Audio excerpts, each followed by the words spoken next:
Hello, everyone, and welcome back to the 2026 Bar Poker Open World Championship here at the Golden Nugget, Las Vegas. I'm your host, Drea Renee, and I am so excited as it is our 10th anniversary. And as you can see, the room is buzzing around me as Flight 1A is well underway with over 400 players. But you have plenty of time to get into the action as Flight B kicks off at 4 p.m. You can keep up with the action at Poker News, so make sure you check it out. And I will have player interviews and much more for you, so don't go too far. I'm Drea Renee for Bar Poker Open. Tell us what you love about Bar Poker Open. The people, because you build friendships. It's your poker family. You know, we go week to week to week and do the same thing. And we play each other, and we play for real.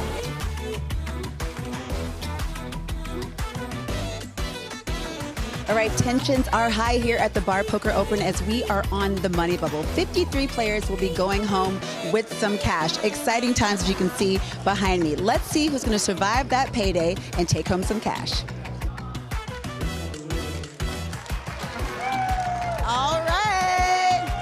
All right, guys, there you have it. We are officially in the money for the first flight of the 2026 Bar Poker Open. The energy is high in the room, but the real battle is still going on for that $100,000 first prize. Congratulations, guys. Oh my gosh, you are in the money. How excited are you right now? Really nervous. It's like taking my voice away right now. We're going to have to continue this one in a second. So much emotion. Shocked, but right now I'm speechless. 6-7. Ready for everybody. I'm really excited for everybody. Now it's going to get crazy. Watch this. How are you feeling right now? You just made the money. Oh my gosh, it's unbelievable. My first time here, and I'm going, what am I supposed to be doing? What are they saying? What are we doing? Okay, I'll just keep playing. Yeah, it's great. That's amazing. And if you win that first prize, what are you going to do with the money? Gosh, go on a trip. Go someplace. Go on a cruise. Do something. I don't know. As you can see, day 1B is well underway behind me. The energy is high and the room is filled as these players are taking a stab to take home that $100,000 guaranteed first place prize. Yesterday, day 1A, we had an incredible start with over 600 players, 34 of those advancing into tomorrow's day 2. If you're one of those lucky 34, you can still come on down and play into day 1B because we have a double bag bonus for you. If you bag today, you can take home an extra $1,500. We have a lot going on. It's exciting times. Another exciting day of poker. And you just made the money. How excited are you right now? $100,000 up top. Tell me how you're feeling. Extremely excited. I've been here for many years, and it feels really great to be amongst good energy, good vibes. I've been having fun. I've been having fun the entire time I've been here, and that's what it's all about. You've been smiling a lot, I've seen it. Yes. I think it's been bringing some luck. Even when I'm low stacked, I'm having fun. That's amazing. Well, good luck tomorrow. All right, thank you. It is day 2 of the Bar Poker Open 10th Anniversary World Championship here at the Golden Nugget. We started with over 1,000 players, and we are now down to 54. They're going to fight for their life down to this final table, and someone's going to take home that $100,000.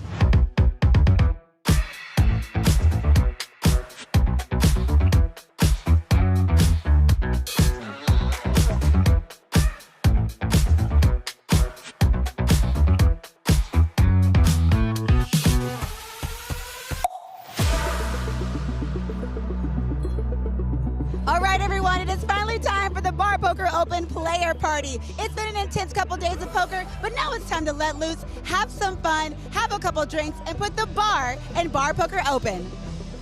What are you going to be enjoying and doing tonight? What's going to be your favorite thing? For tonight? Yeah. Just hanging out with everyone, enjoying the nice weather, and yes, having a good time. What do you say to those players that didn't come out and have some fun with us tonight? Why aren't they here? I mean, this is always a good time. Drinks, music, and get to know everybody. What else? What else can you ask for? Exactly. What else can you ask for? My first time doing the Bar Poker Open. I'm seeing friends I haven't seen in years, and it's just a great camaraderie thing. Everybody's getting together for a common purpose. People want to be here and meet people. They want to have fun. Yeah, sure. We almost hit a $400,000 payout yet again. Over 1,000 entries.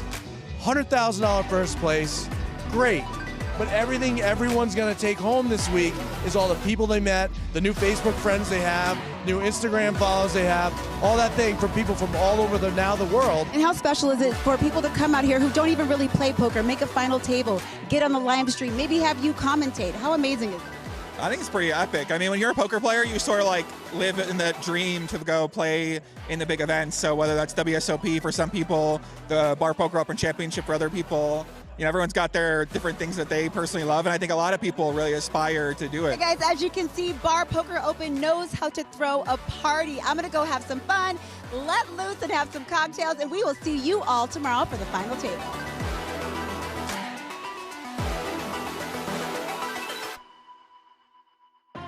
It's been an exciting couple days of poker. Over 1,000 players for the Bar Poker Open World Championship, and we are now down to our final 8. Someone is going to go home with $100,000 life-changing money.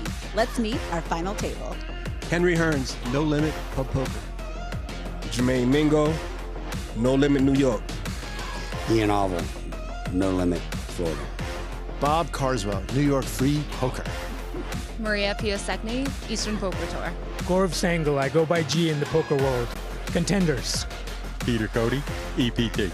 Frank Johnson, Contenders League. As you can see, it's going to be an amazing final table, and I know you don't want to miss a hand. Stay tuned because the live stream starts right now.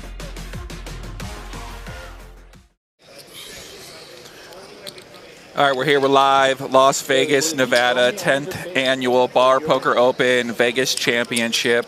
Live from the Golden Nugget. The final tables finally arrived. Everyone's excited, playing for $100,000. Joey Ingram out here back again. I was at the first Bar Poker Open 12 years ago, and now here in Vegas, excited to see this action go down. And we're about to see the intro to our final table. We got Glenn and Andrew back here in the booth with me. I'll introduce them in a second. C1, Gaurav Sangal from Contenders Poker USA. He is from the North Carolina region. They call him G. Seat 2, we have Maria Piosecny. She is from Eastern Poker Tour, Massachusetts. Coming in with 1.5 million chips in the 2 seat. Frank Johnson, Contenders Texas, a different area of Contenders USA, coming in at 1.4 million in the 3 seat. All right, Bob. I'm scared of this guy. He looks like a tough player. He's the 7.5. He is almost tied for the chip lead right there out of New York Free Poker. Our main man, Maine from No Limit Pub Poker Tour in New York, is coming in with 1.4, sitting in the 5 seat. All right, Henry Hearns, No Limit Pub Poker Tour, Florida region. The U, okay. What is that? Miami I U. like that. Let's go. Yep, 950, just under $1 million. The champ. There it is, the previous Florida champ there. The man who needs no introduction. Yep, he's internet famous, guys. Love the champ.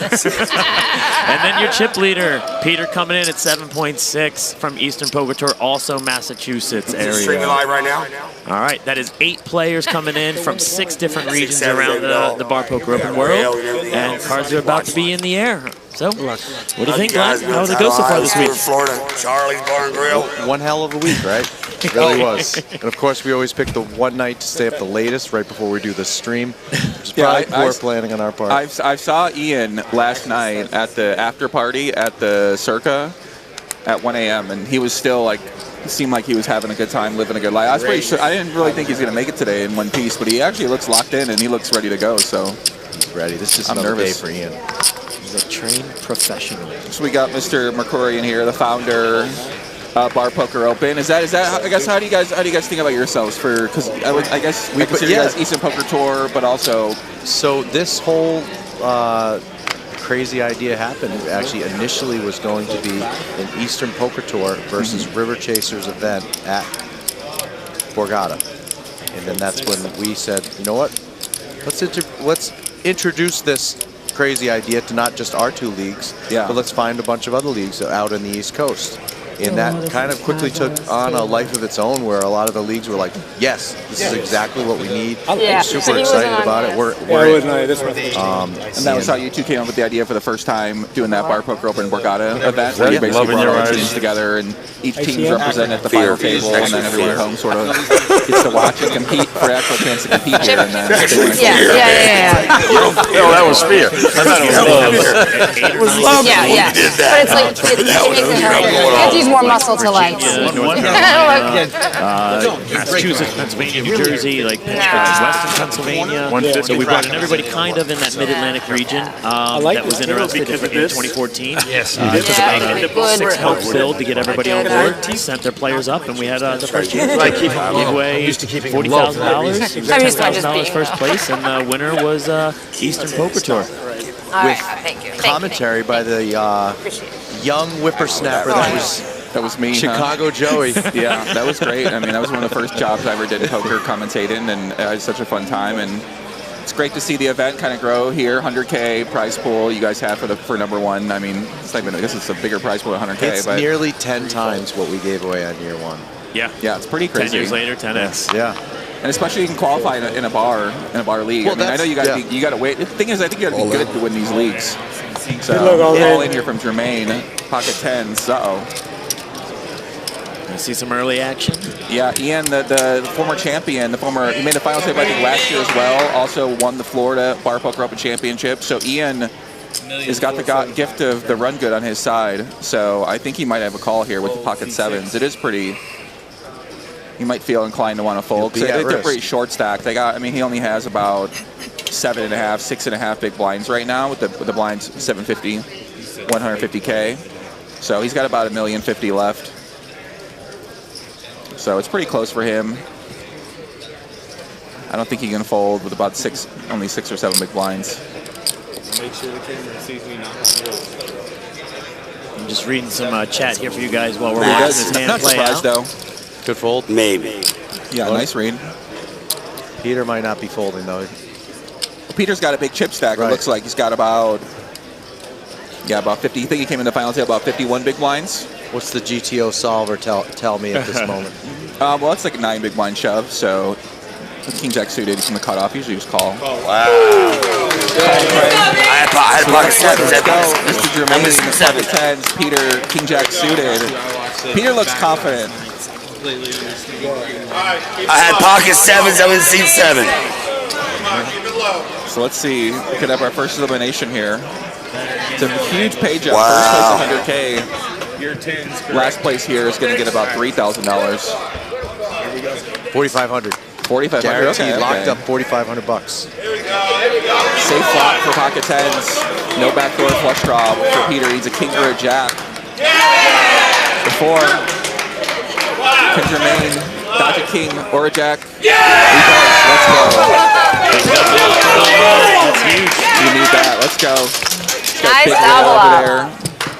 Nice hand. It's just like that. I had pocket sevens in seat 7. He's looking at me. I'm like, oh God, I want to go home right now. How you want to start these final tables? Good hand, buddy. Nice double up. We are live on YouTube as well. Shout out to everybody in the YouTube At chat. 7s in seat 7. I'm scared to death. I ain't lying. You can see it later. I ain't messing with no 6-7 now. I went viral yesterday. Yeah, Ian had an interesting scenario when he was on one of the side tables yesterday during our day 2 event. He had to sit out for a little bit of a round here because of his actions at the table. Nothing on purpose, nothing disrespectful, anything like that. Just a miscommunication. He had to sit on the rail for a little bit. Okay. He came back with a vengeance and shoved a ace queen and ended up winning like a triple up pot the first hand he came back. So it was a blessing in disguise. But yeah, the internet trolled him a little bit on the situation from the Poker News blog. I got in trouble for that. Got a little echo on the table, so let us know in the chat. We're trying to fix the sound here. So another big hit. Look at this, ace queen, ace king. Maria raised it up. Robert also. All in. Now he has over the top.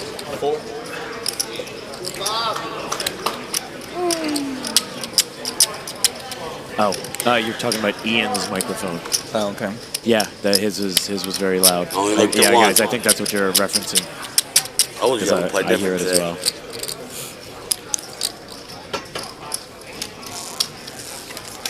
I just wonder if it's too close to his mouth, because he naturally has a booming, echoing voice.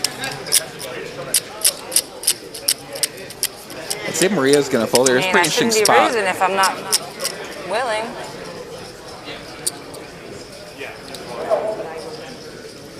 What's she going to do? Ace queen suited. Pretty tough. Raised an early position. Gets 3-bet by the chip leader. Ace Queen suited. It's kind of right on that threshold where you are worried about Ace King. You know, does he really have Ace Jack suited, Ace 10 suited? Would he really change the those? shirt up? All right, you're flipping with any pair. Right. Is she going to flip for her life? Yeah, does she want to flip against hand like Jacks? Doesn't look like it. It looks like she's going to make a really sick read here and lay this down. I'll be super impressed if Marie can do that.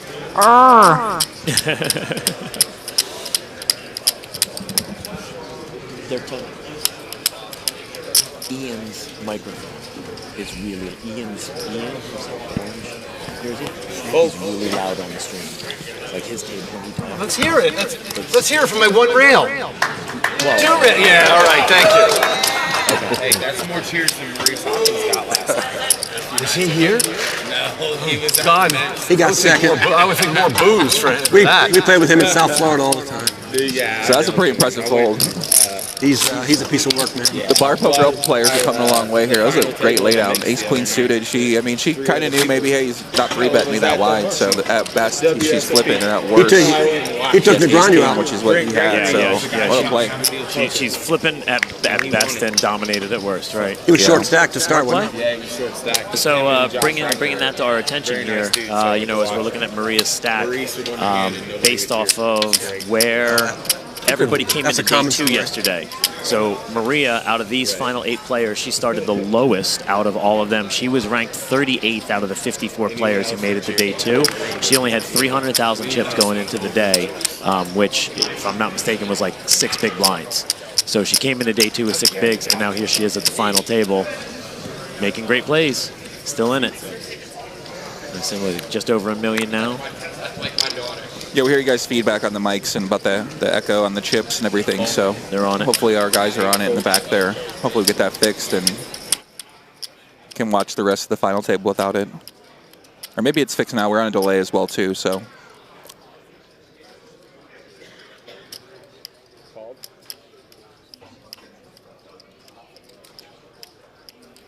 Two checks. Here comes a flop. Go.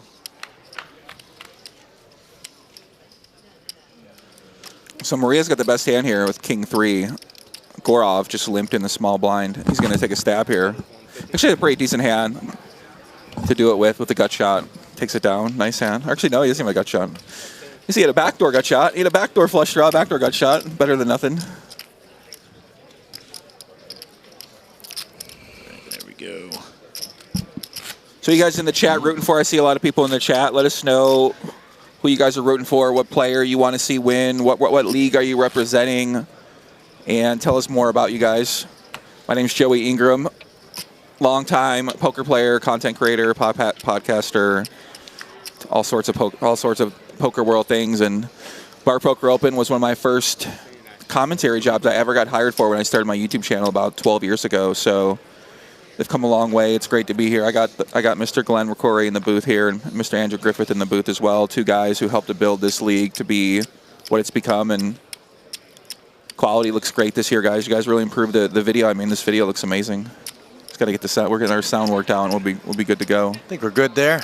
Perfect. We had a lot of internet issues here on property, and that distracts. Sorry about that. Dealing with that distracts you from, unfortunately, the typical show protocols and testing. Cycles. Yeah. And it is, it can be a bit of a domino effect, but here we are. I think it's all straightened out now.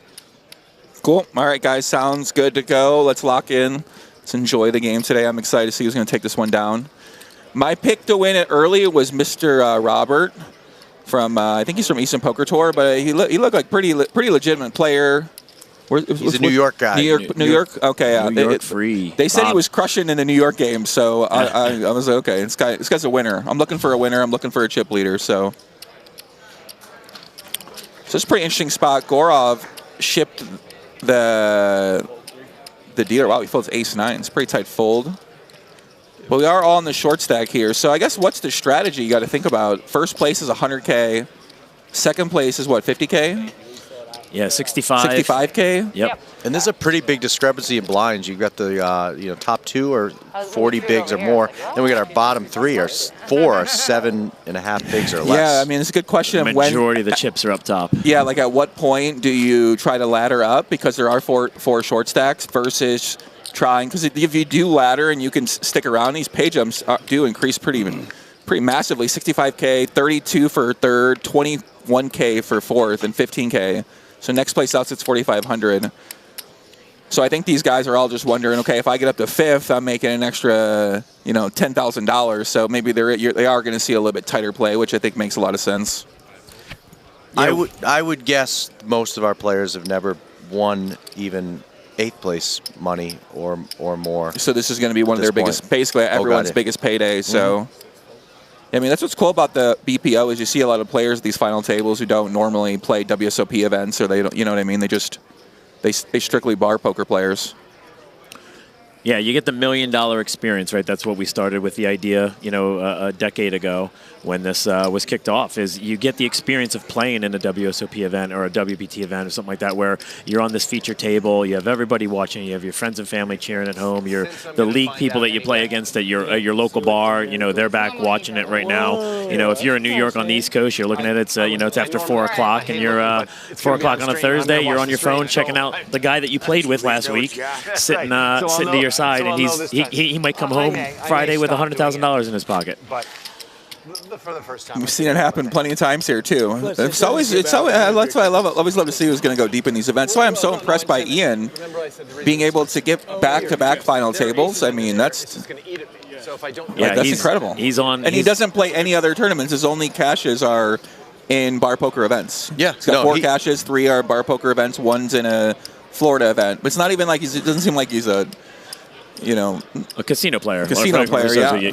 But he's like a crusher, though. He's a great example of kind of what we love about bar poker is you don't necessarily have to strive to become a professional poker player. Yeah. You can become good at poker and just still enjoy your job. He loves fishing. He's a fisherman, charter fisherman. So he doesn't have the aspirations to quit his job and go play poker for a living. Yeah. And it's perfectly fine. There's nothing wrong with that. That's kind of what makes the poker ecosystem healthy. Is people being like, no, this is what I do for fun. You're right. So there's a certain percentage that that can be your living, but there needs to be more people that understand. Listen, this can just be fun for me. It can be entertainment. It can be my vacation. I think that's how most people play poker these days. Yeah, it's a majority of people. Yeah, 100%. Yeah, I'd say 90% or more of the poker players are more casual recreational players. It's just a lot of the professionals are typically a little bit louder. So their voices maybe drown out. But most players, I think, are just casual players, play for fun. Yeah. And that's what we love to highlight. Fun, they just play. I don't know why they're they still want to turn a profit. But they're bored, I don't know. I met a lot of people at the Venetian that were there every day, and they're older people, and they just go every day. They just want to win the Bad Beat jackpot, or they just want to get out of the house. You know what I'm saying? They're not perfect. They just have fun doing it. That was the joke at the Borgata. Social, they know everybody there. It's 2-4 limit. You just grind out a bad beat hand or a high hand, for an hour. You earn your comps. Yeah. You go get your free buffet. And you sit there and just pass some cards and chips around. Can you guys talk a little about how exactly the players qualify to get in here, and in terms of they had a league that they had to win. So what's like the process to even get qualified to be here? Sure. There's for the most part, it's a 2-step process. With the Bar Poker Open Network, we run on a token currency system, and we have our own online poker site at barpokeropen.com, which allows our players to go to any of our sanctioned events throughout the country. If you finish first, second, or third, top 3 in any of those events, you win an online token. There are some nuances to that, based upon how a league runs it, because leagues operate a little bit differently based on state laws. So in the majority of the bars, if you finish first, second, or third, you get a token. You can then take that token, it goes into into your online account as your online currency. And every Sunday morning at 11 o'clock East Coast time, we have a World Championship qualifier that runs weekly on Sundays. The top 2% of the players earn a seat, which is typically about 15 to 20 people. Will get a paid seat into this championship. And then the winner will get a fully paid travel package. That's hotel, airfare, comp, and a seat into the event, which is approximately about a $1,500 package depending on the championship. The beauty of right now with Bar Poker Open is we're running 3 championships a year. So starting in 2 Sundays from now, based on when we're doing this table, we're going to start our new poker season, which is week 1 of the new season. We're going to have an Atlantic City Championship at the end of the year, looking at a Florida Championship early in 2027, and so then back here in Vegas. You guys are expanding to 3? Wow. Yeah, so you can start winning packages for, we call them choice packages. If you win let's say week 1, somebody's going to win a package that they can use for Atlantic City, Florida, or say for Vegas.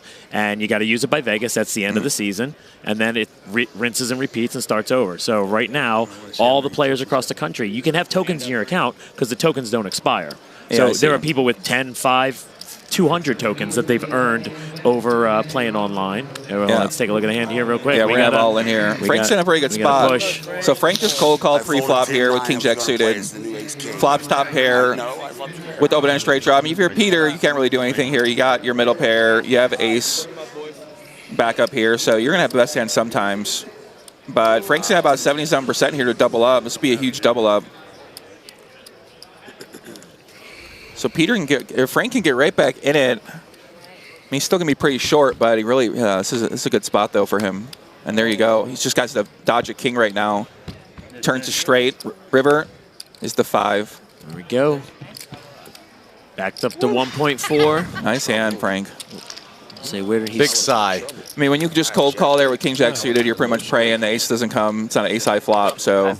Yeah, he's from Contenders, Texas, and that pot just gets him right back to exactly where he started the day with. So, lost a little bit, got it right back, and he's right back in the mix.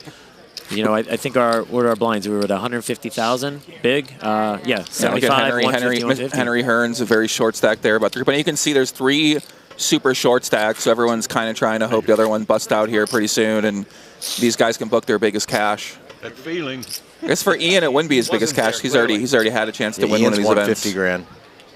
That was our first Florida event. Was a $50,000 guaranteed first place prize. Yep. Yep. Yeah, 50 there. He won. He final tabled here last year, and guy is just running hot. So yeah. My God, I mean, he must be tapped into God or something. I don't know how do you do that. These tournament players, they impress me when they can. Some guy won 2 bracelets last week. Oh, Jesus. This Japanese kid who took down 2 bracelets. I'm like, what? This is the most impressive thing ever. Like, how do you win 2 bracelets in a week? That's insane. Some people never make a final table, and the guys wins 2. So Maria got another tough spot here. It's pretty interesting. So the big stack limp says King 10 suited. She's got to decide. She's got about 5 or 6 big blinds there. She has to decide, do I want to just call? Do I want to go all in?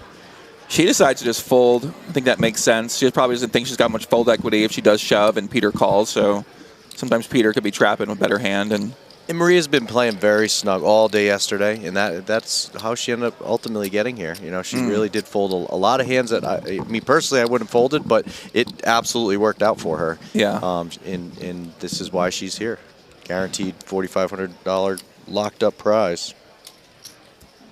So it looks like we're going to see a flop here. No, Ian just ships it. Interesting. It's pretty surprising. He could have just checked there and just seen a flop. But he might have sensed weakness out of Peter, which, look at Peter's reaction. He sort of has that look on his face. He's got to call about $750K more to win about $2 million. He knows he's flipping at best. He knows he's behind a pocket pair at worst.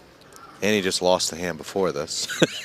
Yeah, he does know. I mean, he might want to conserve, because right now he's in second in chip, so he might want to preserve that lead, and he knows there's a bunch of other short stacks, so if he just plays conservative here, and he does lay it down.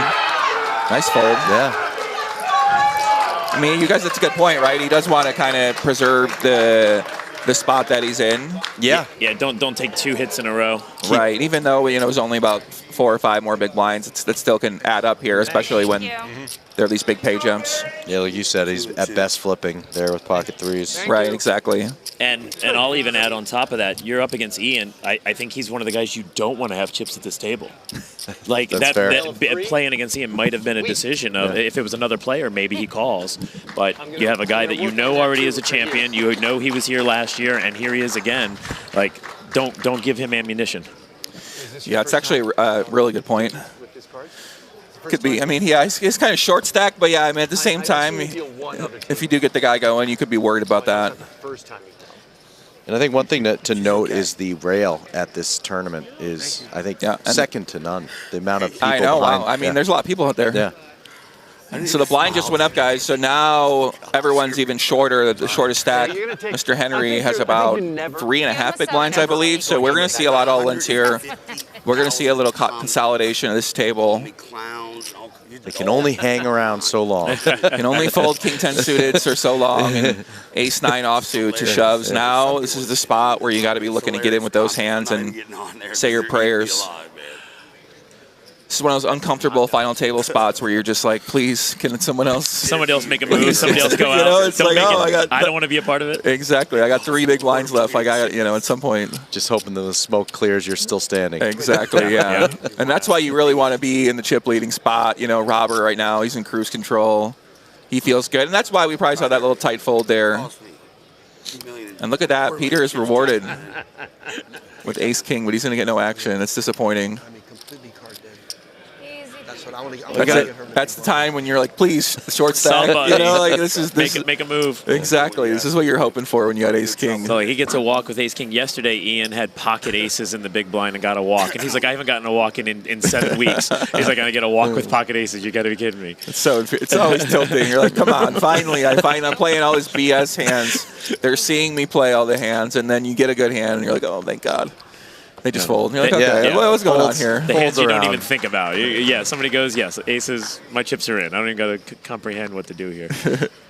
So the chat, looks like the chat is supporting Gorov from Contenders Poker, Jean Politano. What's up, John? He says, let's go Maria from Eastern Poker Tour. Okay.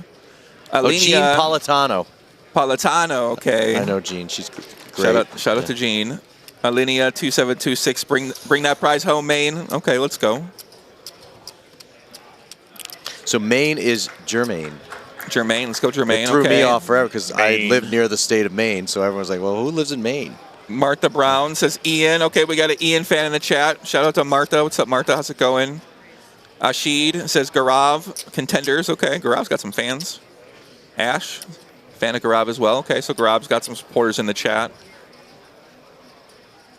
Peggy Pappas, let's go Maria. Maria's got a lot of fans. Yep, Yanni. Think I know that, Yanni. So shout out to everybody in the chat. Dennis Regan rooting for Big Tall Cool Red, Henry Hearns. Let's go. Big Tall Cool Red. It's a great name. Hitman Hearns. That's all you get. The Hitman Hearns is his nickname? That's what they just put there. That's awesome. Hopefully that's what an incredible nickname you want to have to close out a final table like that name, Hopefully he's not a retired hitman. Poker's like career agnostic, You just do people do all sorts of different things. This is a very serious final table this year. I feel like some years we see some pretty splashy play. We see a little bit looser play. But I feel like the quality of play I'm seeing so far has leveled up in terms of just, I'd say, like pre-flop fundamental stuff. Mm-hmm. Is it because we started earlier in the afternoon? Normally we start a little bit later, and I think it gives a couple of the players, a chance to go hit the bar in the afternoon. I know a couple of them were upstairs at the top of Cirque till fairly early this morning. So, dude, that was so fun last night. I feel like the bar poker and after parties they're always really fun. It's like the unsanctioned after party. Right. I mean, the pool was awesome. Actually, the pool party here at the Golden Nugget, they had an amazing band. I think that this band this year had so much more energy. People were dancing like all over the place, and it was fun. That energy kept coming all the way through. We got chased out of there at 11 p.m. Oh yeah. So everyone's looking for somewhere else. Like tens. Yeah, that makes sense. Yeah, we had the unsanctioned after party on the Legacy Club on top of Flora Circa. Couldn't recommend that place enough. Gorov, interesting. Gorov here, ace-jack. He's probably not going to be able to fold this one. And then Maria's going to be in a tough spot. She's also going to have ace-jack. I mean, what is she going to do? Would she ever fold? I don't think she can fold here. I mean, she's only got one and a half more big blinds. Great chance to possibly triple up, if not higher. Yeah, she knows. If not more. She knows I got no choice. It's just, she's not loving it being three-way here, but... You go, baby. Good luck, everybody, buddy. So we are going to have a flip. Gorov is the chip leader here, so he is trying to get double knockout. It's going to be hard to get a double knockout because they both have ace-jack, but there is some possibility he can make a flush. That's not good for me. And then cool Big Red has pocket tens. Ace-jack, ace-jack, tens.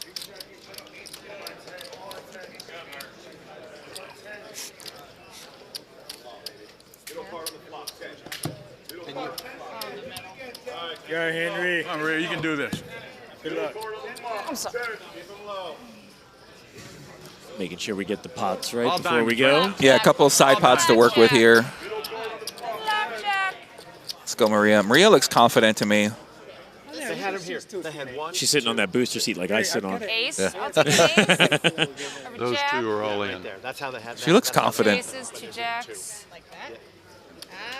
Just as long as you don't flush, I'll take either of those. I know the chat had some Gorov fans out there and a few Maria fans, so The red. this is the moment of truth. Can they hit an ace or jack? They're both sharing the ace or jack about Yeah. I like the way you 40% to chop this one up. All diamond. Oh, look at that. They got the multiple all-ins. There they go. They got It took a minute. Figured it out. To the boom. Oh, it's great flop for pocket tens. So Gorov does have the ace of spades, so we can go a little back door. Uh-oh. There's one of the doors. You gonna take us both out? Glenn's rooting for the pain. He said ace of spade. He needs a spade. Oh, Can I you get have it? the red. No spade. So we lost Maria. No, good game, Maria. Maria out of Eastern Poker Tour, my hometown, home league. Oh, she does. Still gets a nice. Oh, they split. Oh, no, She's no, not wait a out. second, wait a second. They split the side pot because he was short. Henry was shorter stacked. Tens are the hands. So Maria and So she'll G, get a half a blind. yeah, Maria and G are gonna split the The side. hitman. The hitman's back in action. Let's go. Okay. He kind of gives me a hitman vibe. I got to be honest with you guys. I don't know. Tall, mysterious. Yeah, I don't know. I mean, with the Miami outfit, I don't know. Right. There's just something about him. All dark. He kept hitting our camera because he's so tall. So he's up to 8.5 big blinds. Look at Maria. Chip in a chair, Maria. Chip in a chair. Yeah. Believe. She doesn't even want the chair. She's got the chip now. Just believe. Please, God. It's when you're begging the gods. That's right. 0.3 big blinds. You even do the graphic for that. That's it's insulting. Like I think Glenn at least didn't round down. Yeah. You gotta be optimistic, you know. I mean, she got a pretty decent hand. Give her half a big blind. It's pretty insulting. That's yeah, funny. that's true. That's a good point. I would make that like my background photo for like all my icons. It's 0.0 or 0.3. That's it. Hey. That's what you see from now on for the rest of my life when you look at my image. If she wins this tournament, we are going to make T-shirts. Oh, look at that. She got ace 3. 0.3%. There we go. Ace 3. That's a sign. If she wins this tournament, then you better make it should be a movie. 0.3%. Well, it could be hard here because I don't think Peter's going to be laying this one down. He's got chips to play with. He's got ace-8 suited. He's in the cutoff. But Gorov has an interesting decision as well. King-Queen offsuit. So this hand actually could get pretty dicey because Peter might just want to call here and just, ensure that they knock Maria out. But he's going to raise. Now, Gorov's got a pretty interesting hand. He knows that Peter is probably going to be a little stronger than normal because he's going to have to show down the hand no matter what. And King-Queen's offsuit's usually a good hand that you could be bluffing with sometimes. You could also call sometimes. He might just want to fold and sort of avoid this confrontation. Oh. No, or he's just going to take a mental nap. Oh, he's not playing. He's locked out. He's locked out. I mean, he's got a pretty... I always go back to that. You remember Moneymaker? Yeah. The Moneymaker where he was like, it's on me? After a 5-minute tank with him and Johnny Chan. And they're still some of the best television ever. Hard to believe where he was at that point. Like, Just I'm eligible for the soaking it all up. So let's see what's going to happen here. Maria's going to be all in. She's going to be at risk. She doesn't have a good hand. She doesn't have many chips. And then my 50, yeah. This is when it's all going to turn around for Maria. Right here. This is the moment. Joey, do my math if you can, right? She's Okay. eligible for the Big Blind Annie, plus 50,000 from every other player that's in there. Is that right? I think so, yeah. It should be 50, 50, 50, 50. Yeah, it should be. I think. Well, good thing you called. Good question. I don't play many of these tournaments. It depends if it's with Annie the- first or Big or Blind it's- first, too. This is a big, you know, Just the kind of why ante. people fight for that. Why, nuance. yeah, right. Okay. It is a big difference. She's got some hope, guys. She's Yeah. got the gut shot. She needs a Get that 4. wheel. That's right. I can't imagine that. 4 or 3? Okay. Any three or 4, four, any you know. 3. 3. Can she hit it, River? Is the king. Ah. Nice hand. Oh, Didn't matter. Clap, Good luck, clap, Maria. clap. Look at that. Nice job, Maria. Nice Love the consolation support. prize. Yeah, I love the support from the rail. Disappointed. You can tell disappointed look on her face, though. She knew Oh, yeah. it was so close. Yeah, you know, it's as much as great it is to win $4,500. It haunts you You finally that you won missed it. out on 100,000. Yeah, your name's going to be on the list with $100,000 That's right right. above you. That's right. You're so close. So shout out to Maria. I threw away a jack. She's from the Eastern Poker Tour out of Massachusetts. So That's right. Congratulations on the score, 8th place. Hopefully we see you again next year. Playing in the Central Mass region of Eastern Poker Tour. It's one of your guys, mainly. right? Right, Oh, Glenn? yeah. Yeah. Disappointed? Are you Great. disappointed when the Eastern Poker Tour person doesn't win? Is there a rivalry between the clubs here? Is there like a bragging rights? You know, is there any beefs? It's that we should know very about? hard for me. Like, obviously, I want Eastern Poker Tour players to win. Yeah. But I think because we've been doing this now for 12 years, we've really got to know everybody. Yeah. Yeah. Like, I feel like I can't lose. Because we really have such a fun personal connection to all the players. Plus, it's, tremendous to see a new guy come in and have this new experience. And, you know, I become very friendly with Ian just because every time I leave this place, he's waiting for me with a drink. So I can never avoid him. So, yeah, I'd love to see him win. I'd love to see anyone in our leagues win here.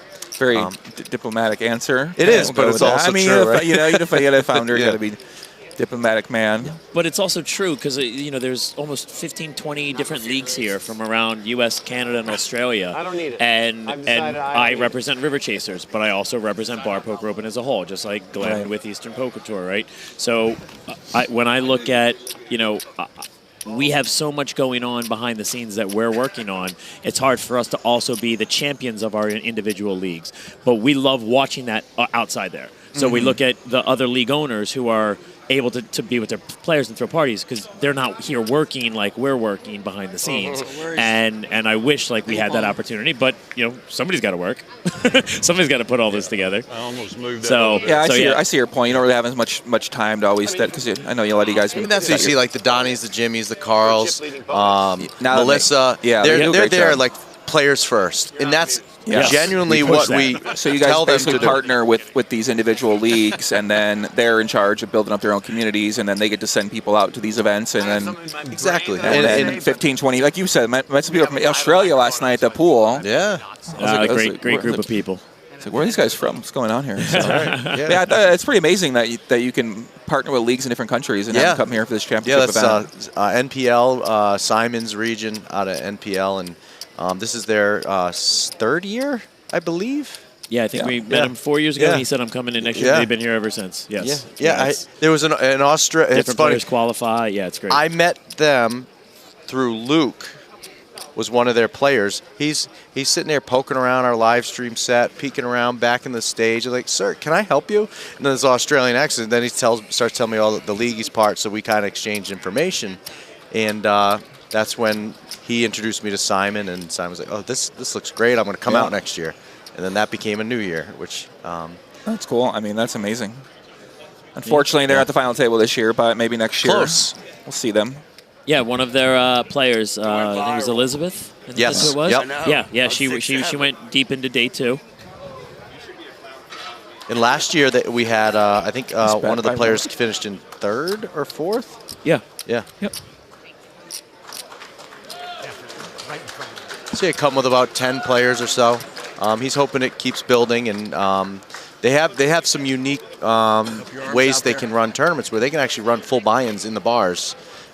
So it gives them more liberty to do things like they could run Bar Poker Open satellites for full packages out here. Even though it's obviously more expensive for them to get here, it's still not crazy. It's maybe a $2,500 investment to come out here and come to Vegas and play in the Bar Poker Open because their league doesn't only come to this event, but Simon's like a tour guide.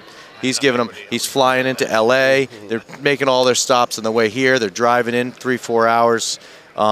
Whatever. I think it's 3-4 hours from LA. yeah. And then, but even then, like I've talked to them over the couple of years, and they have family in the States. Yeah. So they'll leave Vegas and they'll go to Ohio. They'll leave Vegas, they'll go to, Idaho. Like they have family out here. So they're not just coming to the States for BPO. They're coming, and it's 2.5 weeks of them like the World experiencing Cup. everything that's going on. That's what they're doing at the World Cup right now. They just come out and plan their whole trip around it. That's cool. Yep. They are very, very big rugby fans, so they are excited when they have a big rugby match and they can come closer to the Florida Bar Poker Open. Is that what footy is? Footy? Don't ask me that on stream. You don't know? Okay. You're out of line. Was it Maddie was telling me that they'd come out in February for footy. Okay.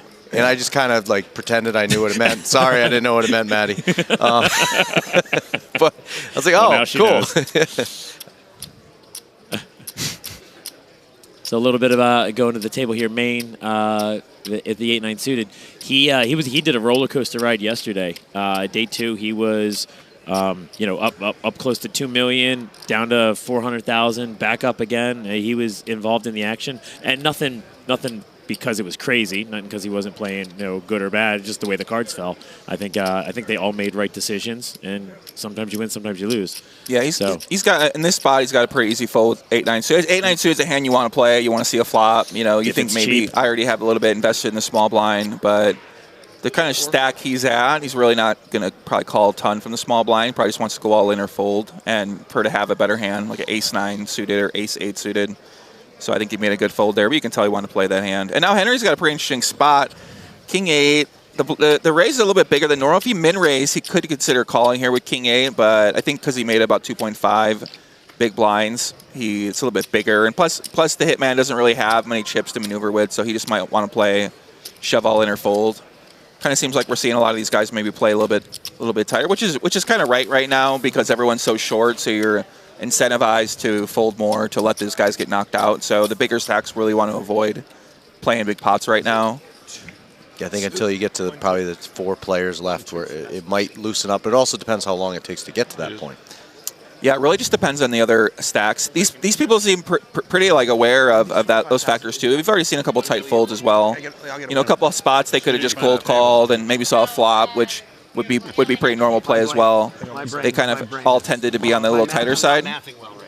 So I'm interested to see if that carries over from the players. They're all that way. We don't have one over there. So it'd be awful hard to share over there. Yeah, I see you guys in the chat. You're asking where everyone is from because you might have missed us at the beginning. That's absolutely fine. So we got going around the table. You got G. Gorov in the 1 seat. He is from Contenders out of the North Carolina region.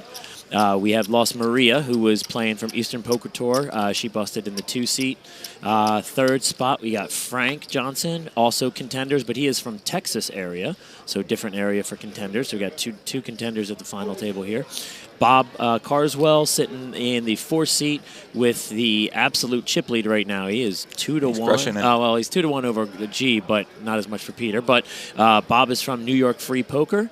In Manhattan area. Then you got Maine from No Limit Pub Poker Tour, New York, also right around the corner from where Bob plays, just a different league. Let's see what we got next. We got the Hitman Henry Hearns, as we're nicknaming him. We're looking at No Limit Pub Poker Tour, Florida, followed by Ian Auville, who is also Pub Poker Tour, Florida. Now, Florida is a huge region for them, so I actually don't know if they play each other, because that could be totally different. They might have a rival. They could be 2 hours away from each other. Or anything like that. Okay. Yeah, or they might play in the same bar every single night. I'm actually not sure of that. Yeah. And then last on the list, you got another Eastern Poker Tour player out of Massachusetts, Peter, who's sitting in 2nd in chips with almost 6 million. And going through that, you're looking at Bob at 9, Peter at 6, give or take.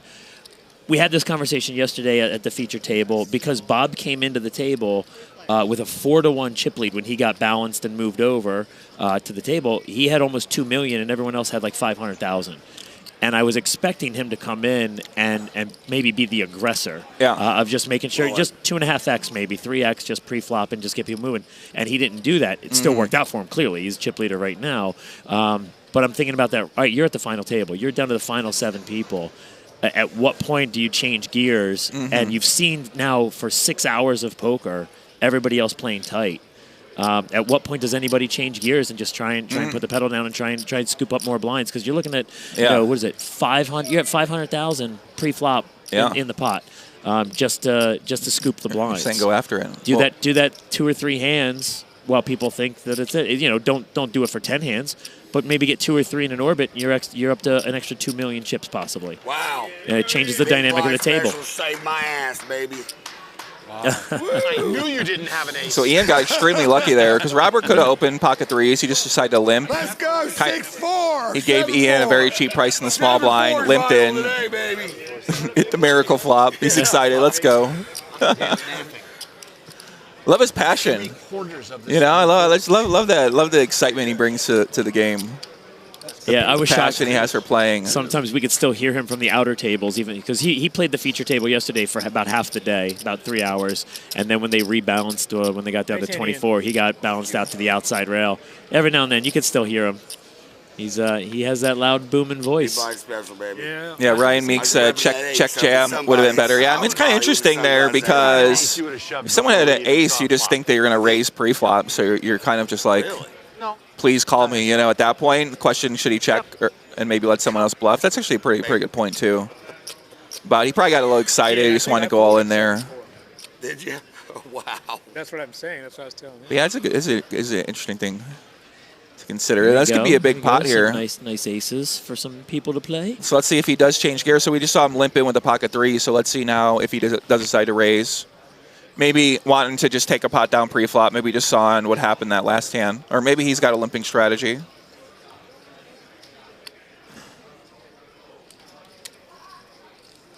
So it looks like he is going to be limping. And Jermaine. Instant. Wow, this is going to work out well for our chip leader. This is a terrible spot for Maine. He's probably confident. Yeah, I mean, he's got a pretty good hand. You know, pick up some extra dead money from Robert. Probably wouldn't think he'd limp a stronger hand than ace-jack offsuit. Any realm Robert folds here? I don't think so. What do you think? I think he just got too many chips and over got too strong of a hand. He's at 9 million. 2.3. I don't think Robert calls. I think the tight play. He's talking to the camera. He's breaking the fourth wall. Yeah.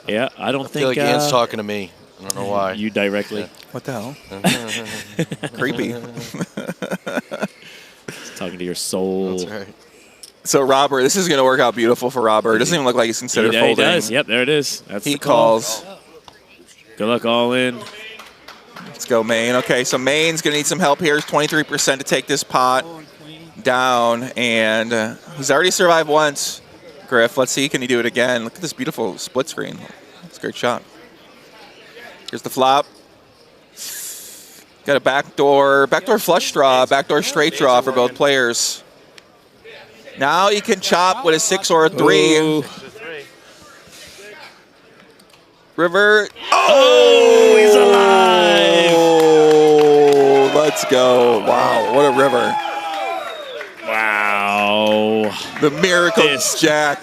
Game is so painful. Wow. Oh. Good hand. Fellow New Yorkers, too. 11. Yeah, I did it. I mean, you're looking at, if Bob wins that hand, it's a 12 million. He would be at 12 million. He would have been cruising to the top 3. I mean, that could be a huge. He could have left and went to Circa and come back and finish top 3. I mean, he's still chip leader now, but he can't lose his confidence, can't lose his faith after that big river moment there. Leveled it out a little bit.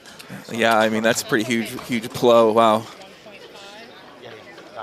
But what about look at Jermaine now? He's already up to 26 big blinds, so he went from pretty much out the door to a couple big double ups here, and now he's right near the top of the chip lead. So he's got to be feeling very confident right now.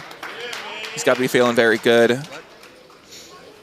His fans are behind him and supporting him on the rail, so that's got to feel good as well. But yeah, what a miracle river. Robert's still on top at least, as long as he can keep his head and realize that's just part of poker. There's going to be ups and downs. Well, when I did some of my research into him, it seems like he's got experience closing these events out, and he knows how to take it down. So you really want to find that winning mentality here and lock in, dig deep. You just defied every odd. Every single one, didn't he? Every business stat in the world. Even to start the stream yesterday, Ian lost like 3 ace-king hands within an hour. So he went from the chip lead, 3 people out. Boom, boom, boom.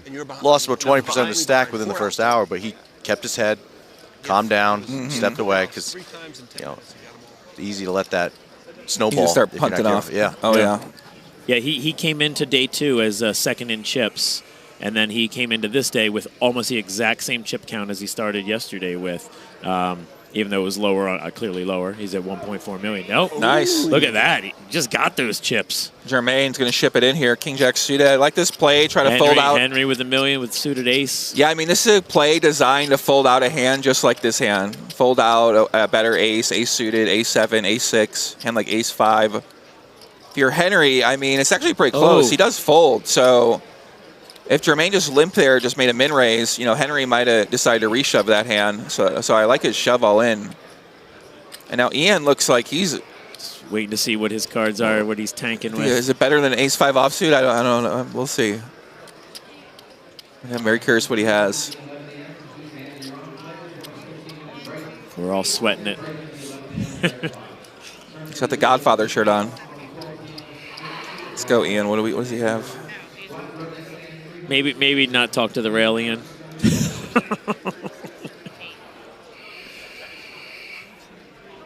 Carl, man.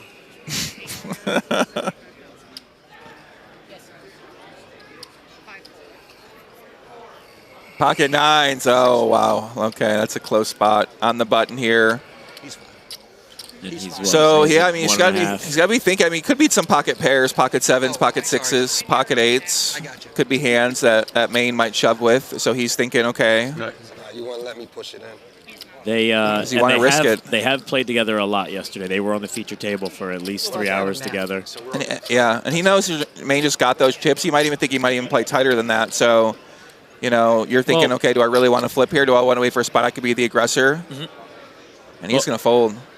Well, I think this is also the situation that I might have just talked about, 5 minutes ago, 10 minutes ago, about having somebody who changes gears. So yeah, Maine with the ace-jack, he's like, I'm getting it in. Now he's got king-jack, now he's getting it in. He's just, you're stealing, if not stealing technically, it's a decent hand, right? But if you're going in for 500,000 chips every time everybody folds, you do that 3 or 4 times.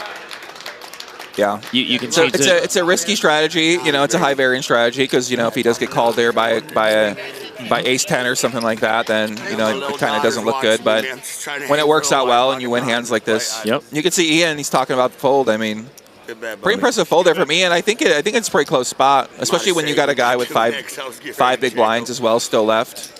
Yeah, because you're going from an 8K to an 11K pay jump. That was 3,000 if you just hold on for one more. But I know Ian. He came in. He's not fighting for 6th place. Like his goal is it's first place or nothing. I mean, he'll take the prize money whatever he finishes in, but he's not going to be one that's gonna. I don't think he's going to fold to try and level up one spot. Looks like the chat. We got a lot of Maine fans in the chat as well. So yeah, make sure you guys let us know who you're rooting for. I saw a couple people out there been shouting out their favorite person. Eliana looks like she's a Maine fan. Deborah Poma, what's up, Deborah? Susan Kennedy. Susan Kennedy looks like is you a Maine fan as well? Let me see. Yeah, she's going to be rooting for Ian. I would assume. Okay. Sue Kennedy, Maine. Yeah. Shout out to Sue. Probably Maine, Ian, and what am I missing? We are live here from Las Vegas, Nevada. Bar Poker Open Championship, 10th annual Vegas Championship, guys. Congratulations on 10 events. Thank you. I didn't think you'd make it to 10. That's pretty crazy. 10 events. I was thinking with that last night. I'm like, wow, 10. Yeah, time flies when you're having fun, Yeah. It is crazy. Well, it was the 10th. Wasn't it the 10th event at Borgata right before the pandemic? That was 2019. Yeah. Would have been 10 events total. 10 events total between all the championships, and then 3 months later, the world shut down. Yep, sure did. Sure did. And now we're 10 more after that. So 10 before the pandemic, 10 after the pandemic.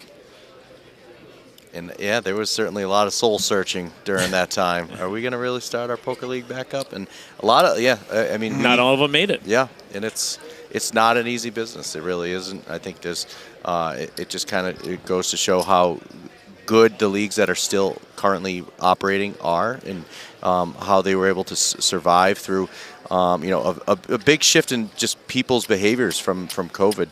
Mm-hmm. People really got used to being home for 2 years, and they still have, it's still a challenge. It's still a challenge. Yeah. It really is.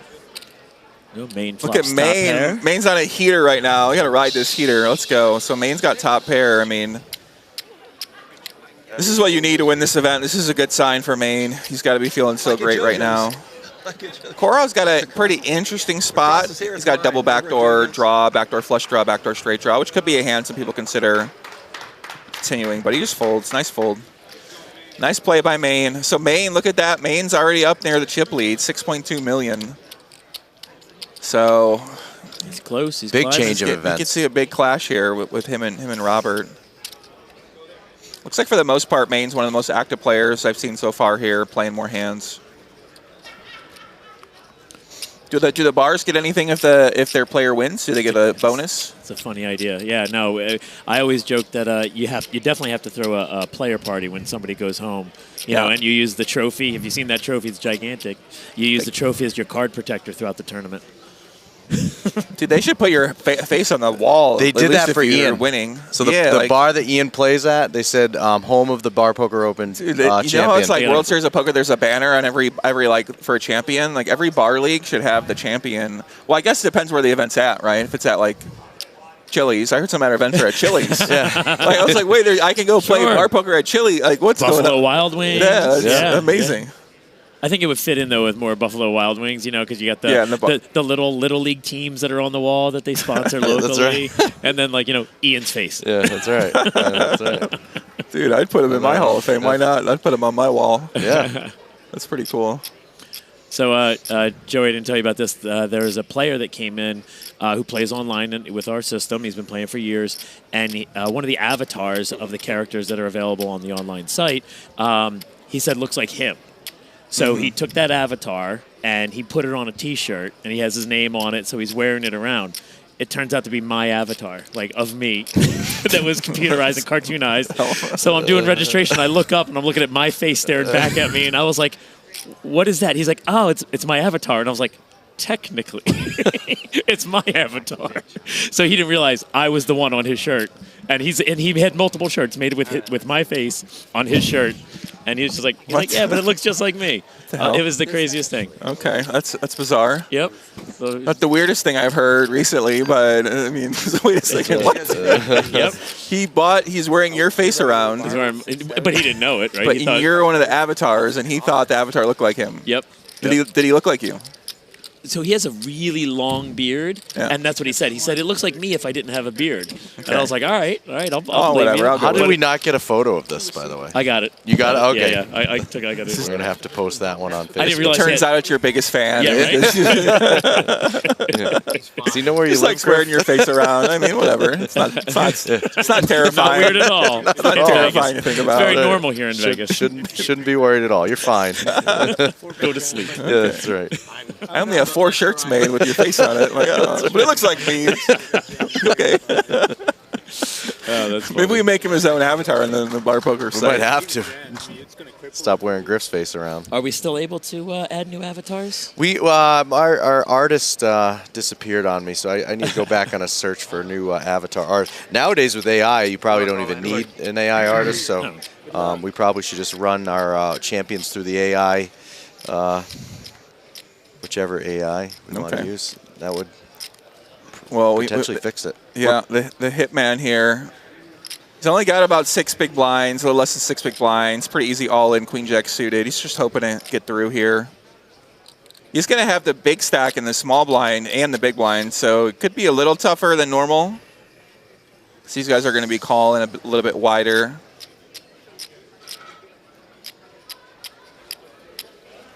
So Robert doesn't really have a good hand. See what Maine has. Yeah, queen 3, queen 4. Really prefer to have like a hand like king queen here. Maybe queen jack offsuit. So I expect these guys both to make some tight folds. I mean, it is a little bit, you know, it's only 5.5 total, so they got to call about 4.5 more. So Maine's got the chips to afford it, but I just don't think he's got a strong hand here, so he lays it down. The Hitman fans. Look at the fans out there on the rail. There we go. We're live at the Golden Nugget. Look at a lot of people out there watching. He needs those cards. Oh, yeah. Can't play him again. I kind of like him. I thought so. I said he's not going to give them back. As I said, I've streamed games with $5, $10 million on the table. Not nearly the rail. We've got 30, 40 deep. I mean, that's what kind of shows you the difference of what your experience here is. You're coming and people are rooting for you. Yeah, it's a lot more social element, and I guess that's a big allure of the Bar Poker Open and Bar Poker Leagues themselves, is that they're more of like a social game where people come together, they're locals from the community, and it's not just like play poker, but it's also get to know people and make friends and find people to support, talk poker with. That's how I came up playing poker when I was in Chicago, was just playing with friends, and 100%. We start talking about hands, and before you know it, you're playing poker for 20 years, and you're living in Vegas for 10 years. So a blink of an eye. I know, it's pretty crazy, but it's pretty much how you start in like a cool social environment. So I feel like that's what bar poker does really well, is you kind of create that environment in all these different cities and everything. It's so inclusive, right? Like it's very hard to sit down at even a 1-2 no limit, which is kind of your lowest cash game stakes in a casino. You've got to sit down with $200, $300, $500 just to spend the day there, and God forbid trying to learn that way. That's a very expensive way to learn poker. So to experience live poker and get a feel for live poker, this is really your only option when it comes to without risk, right? True, right? Yeah. Online poker has plenty of options for risk-free poker. Yeah, like the free games, stuff exactly. like that. I mean, you got because all the bar leagues are free, but exactly. Okay. And sure, you're going to be expected to buy dinner, drinks while you're there, because that's how the league gets paid. The only way the league can get paid is if the bar, hopefully, benefits from this player's presence. So just in the same way a karaoke night works, a trivia night works, any bar entertainment really is the vehicle to get people to spend money at the bar is poker. Whereas instead of trivia, bad singing and karaoke, or what other, you got bands, you got all these other things where poker is kind of that, just it's a little different. And it's certainly, I mean, there were the early years of bar poker, it was insane as far as like I was selling out nightclubs, and there were, like 300, 400, 500 people showing up to our nightclub to play poker. And, 50, 100, 150 players per event was normal. So that was the early years of Chris Moneymaker. Everyone, poker was everywhere. It's leveled off a little bit, but it's still extremely popular. And now it's really showed some of the leagues that are still around. It's a little harder to make a living doing this. But that's what we're here for, to kind of help streamline their business, give them and their players true fun value that's relevant to them. In an easy cost. That's cool. I mean, all right. Yeah, I think that sounds pretty exciting. I mean, it makes a lot of sense the way you describe it like that, because it kind of just adds on to the restaurant, and then you go there, have some food, have some drinks, and the restaurant wants to have a great event. I mean, poker's getting so popular lately too. I feel like poker's really about to have another renaissance. I think so. It's funny. My son's 15 years old. Yeah. Kids all in his high school love playing poker. Love poker, yeah. I feel like poker is getting more popular than ever. So I expect to see, especially after ESPN does the main event this year, I just think that there's so many more content creators that make social media stuff on Instagram and YouTube. And I've noticed there's a lot more young people making content now, just talking about their experiences and wanting to be in the game. So it's always a good sign for getting every generation a player in. So the chip lead's dwindling fast here, boys. Robert is only at 25 big blinds now. The blind just went up again. So everyone's getting shorter. We've seen some pretty tight play overall. I expect that to maybe keep continuing. These pay jumps are huge. So next place gets 8K. Sixth place gets 11,000. Fifth place gets 15K. Fourth place gets 21. Third place gets 32. Second place 65. So you can see, I mean, there's about a $57,000 difference between second place and eighth place, and then first place is 100K. So there is a lot of incentive here to just play tight, play conservative, pray to God that other people bust. I mean, what else can you do, you know? We did have the Pope here earlier this week. Yes. Oh, the Pope? Yeah, yeah. Okay. He watched some of our old other video content. Yep. He's on the feed somewhere. Shout out to the Pope. Yeah, that's right. So it looks like the chat, a lot of Hitman Hearns fans in the chat, looks like. Neighbors Bay Shore here. Let's go Maine. Shout out to Jennifer. Zodiac Lion said, Napper, Smithtown, rooting Maine. Okay. So Maine's got a lot of fans. Ian's all in with an ace. Yeah, I mean, Peter here, you know, once again, he's only got to call 4 big blinds. It's actually pretty close. He really, 1 million. He wants to have like 8-7 suited here. So he might just fold this one. It's kind of like right on that threshold of, this is disgusting to fold this because I have 500K invested. And I don't have to call 825 more. So you think slightly more connected would exactly. Call? Yeah, you prefer to have like 8-7 suited there, 8-9 suited, 10-8 suited, stuff like that. But it's still pretty close mathematically, but sometimes you do got to fold some hands.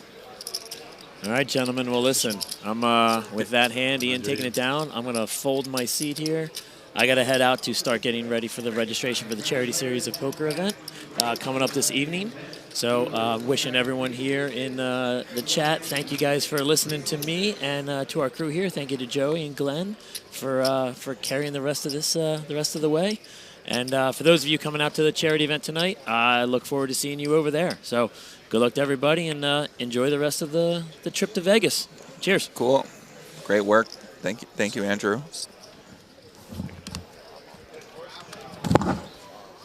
Andrew Griffith, who does River Chasers, one of the main guys here at Bar Poker Open. They're doing the charity event, Charity Series of Poker event tonight over at the Sterling Club in Las Vegas.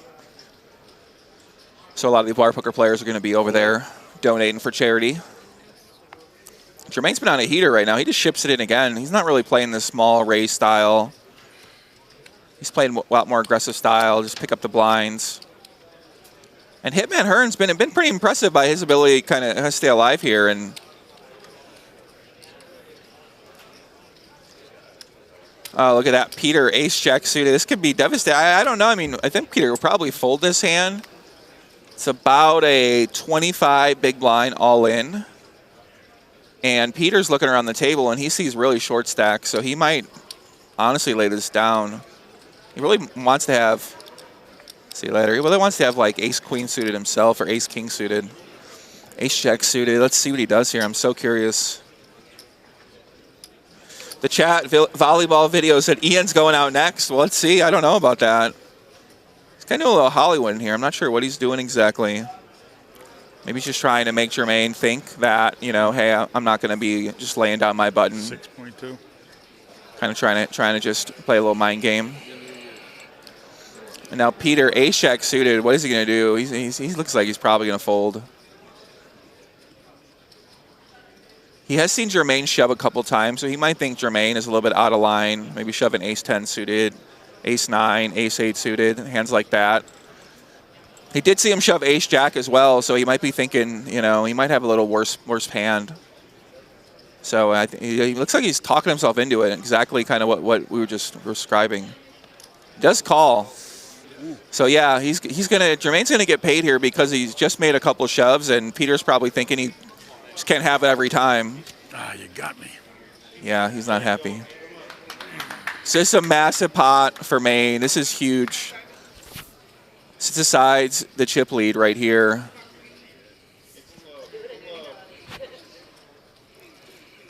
So Peter here is praying for hearts, praying for a jack.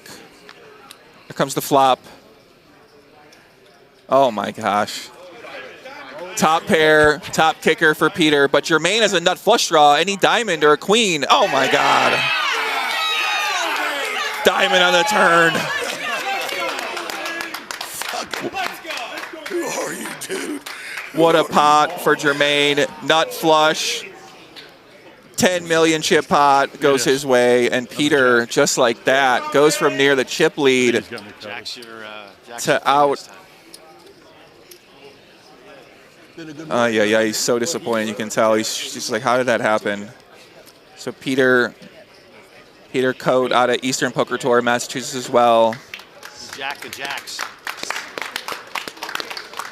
Out in 7th place, I believe, for $8,000, and you can tell he's super disappointed. Yeah, he I knows. never thought he'd be the first one to go out. I believe you me. I've been playing. Yeah, I mean, he came in here with a big stack, a lot of confidence. Those guys are shocked he called with ace-jack suited. They're pretty surprised he called that many. But I understand his logic when he... Man, if I can get 1 jump, it's good. If I can get 2 jumps, it's better. There you go. He got 8.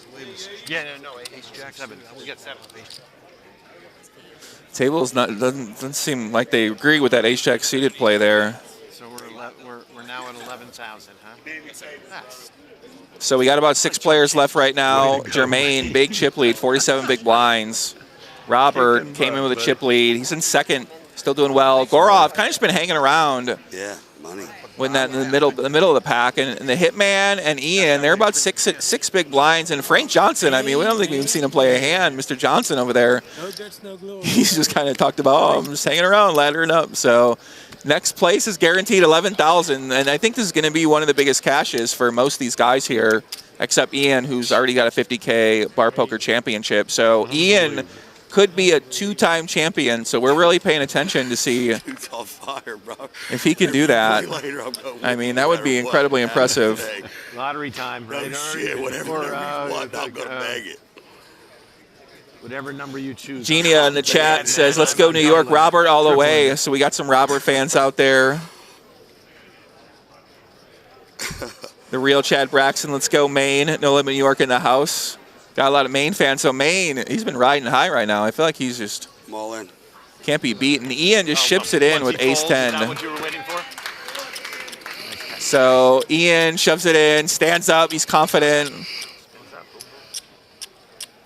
Trying to put the fear into the players here. These guys don't really have a hand. Look at Frank. Frank just looks happy to be there. Some smile on his face. He's just happy to be laddering up here. I like this guy. Nice hand, Ian. Frank Johnson out of Contenders, Texas. Looked like a rancher to me. I can tell. It makes sense. Maybe an oil man. You would have flopped 2 there. You would have flopped 2 there. 150. So anyone's game here. I feel like Jermaine just has all the momentum right now. Not to say that can't go away fast with a few losses, but you know, Ian gives me winning vibes. Robert, those guys seem locked in. Gorov as well. Gorov seems like very serious. So maybe a little more serious than most of the table. Then you can stop at me. Then you can have me. So he's not getting really emotional at all. Nice hand, man. Nice hand. Whereas like Frank, you can tell Frank's relieved. He's like, man, this is great. I was just sweat. So I'm curious if Frank can get some momentum here.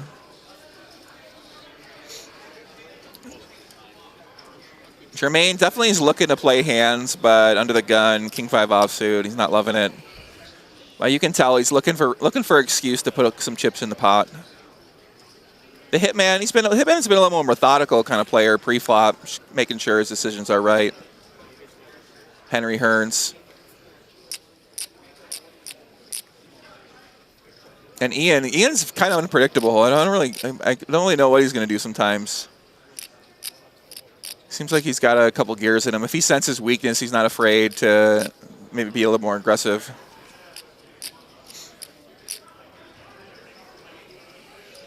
King Abdul says, Gorov is the most unserious person. Interesting, okay. He looks serious to me. Based on your body language. Frank. He's out. Nice fold, buddy. Okay. He said okay. You can see it later. So Robert gets a walk. Eddie Torres in the chat. Let's go, Bob. New York Free Poker always at final tables. Let's go. Bob Carswell, another fan of Bob's. 250 to you and 1 to me. Dennis Regan, big, tall, cool red. Hitman hanging tough. How do you get the nickname Big, Tall, Cool Red?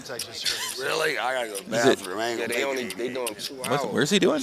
Yeah, that's normal. 2 hours is normal. I gotta go make. How long to the break? How long did the break, Carl?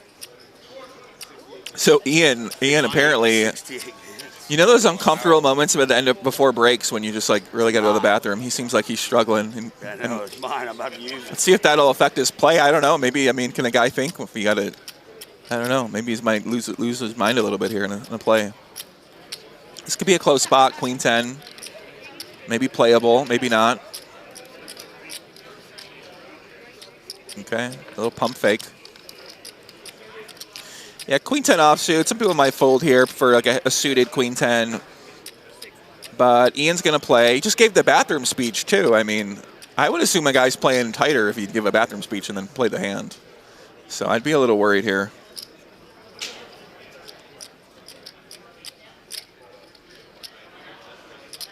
Let's see. So Frank has a suited queen. I mean, you might think that's like one of the best hands he's seen in a while, but he looks like he wants to see a flop. Yeah, Frank's gonna get a little adventurous with the Queen 3 suited on the button. He's trying to hit a heart, trying to hit a queen, a flush draw flop.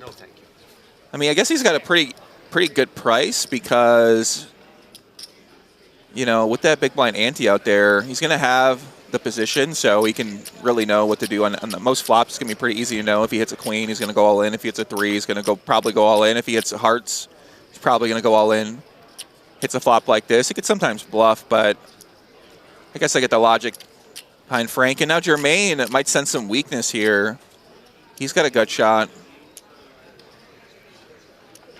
Might just lead out. He is scared of Ian, though. He's definitely looking at Ian like, this guy's insane. What's he gonna do? Yeah, he just checks it. He's probably a little worried. Ian does put a little more fear in people, I feel like. And now Ian's thinking about taking a stab here. He's got the gut shot to the 8. He's got a Queen 10 backup, so he could hit a top pair as well.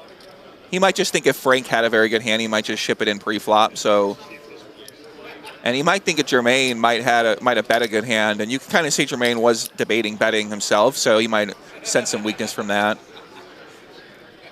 So nice bet by Ian, nice fold. That one for you, baby. That one for you. Oh, who's that for? Is that for you? Hit what? Pretty nice play, nice hand. I was holding my breath and I hit it, man. Look at the fans on the rail. Too, man. Love you, Josie. I love you, girl. I can't do that no more. No more. CNC chip stacks there. Ian's up to 12 big blinds. Frank Johnson down to 2.5, so he's got to put it in play at some point here. Main with the nice chip lead, 45 BBs. Shout out to everybody watching on the YouTube chat. Appreciate all the comments. A lot of players out here have been supporting the events all week. Tag team event was last night. Had a really big turnout for that. The players party went down at the Golden Nugget pool. Great band. Probably the most busy players party I've seen so far. Coming to all these bar poker opens for the last 10 years here.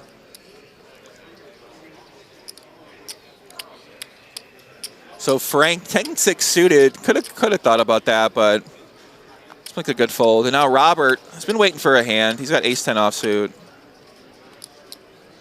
See if he just calls. I mean, we've seen him play this calling strategy. He might want to just raise here, and yeah, it looks like he's going to make a big raise. Yeah, he decides not to play passive. And Hitman in the big blind.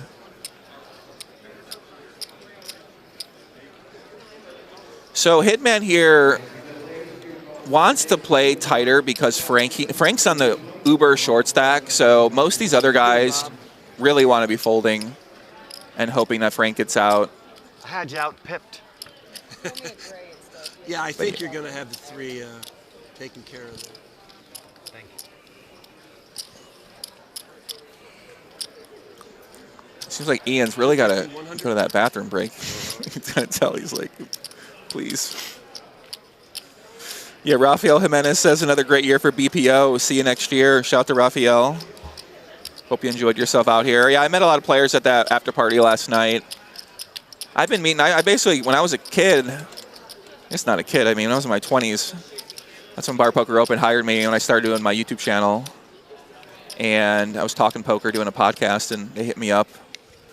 Want to come do commentary? I'm like, what the bar poker open? I never heard of that before. World Series of Poker I heard of, World Poker Tour I heard of, but this was like the first year, and then it was in Atlantic City. Had a great time, met a lot of cool people out there, and I've just been coming back every year to support these guys, and sometimes playing, sometimes commentating, and it's been a lot of fun to see the evolution of the Bar Poker Open, and especially the prize pool, and see the quality of play. I mean, the quality of play, if you go watch that first Bar Poker Open, quality of play is very much evolved.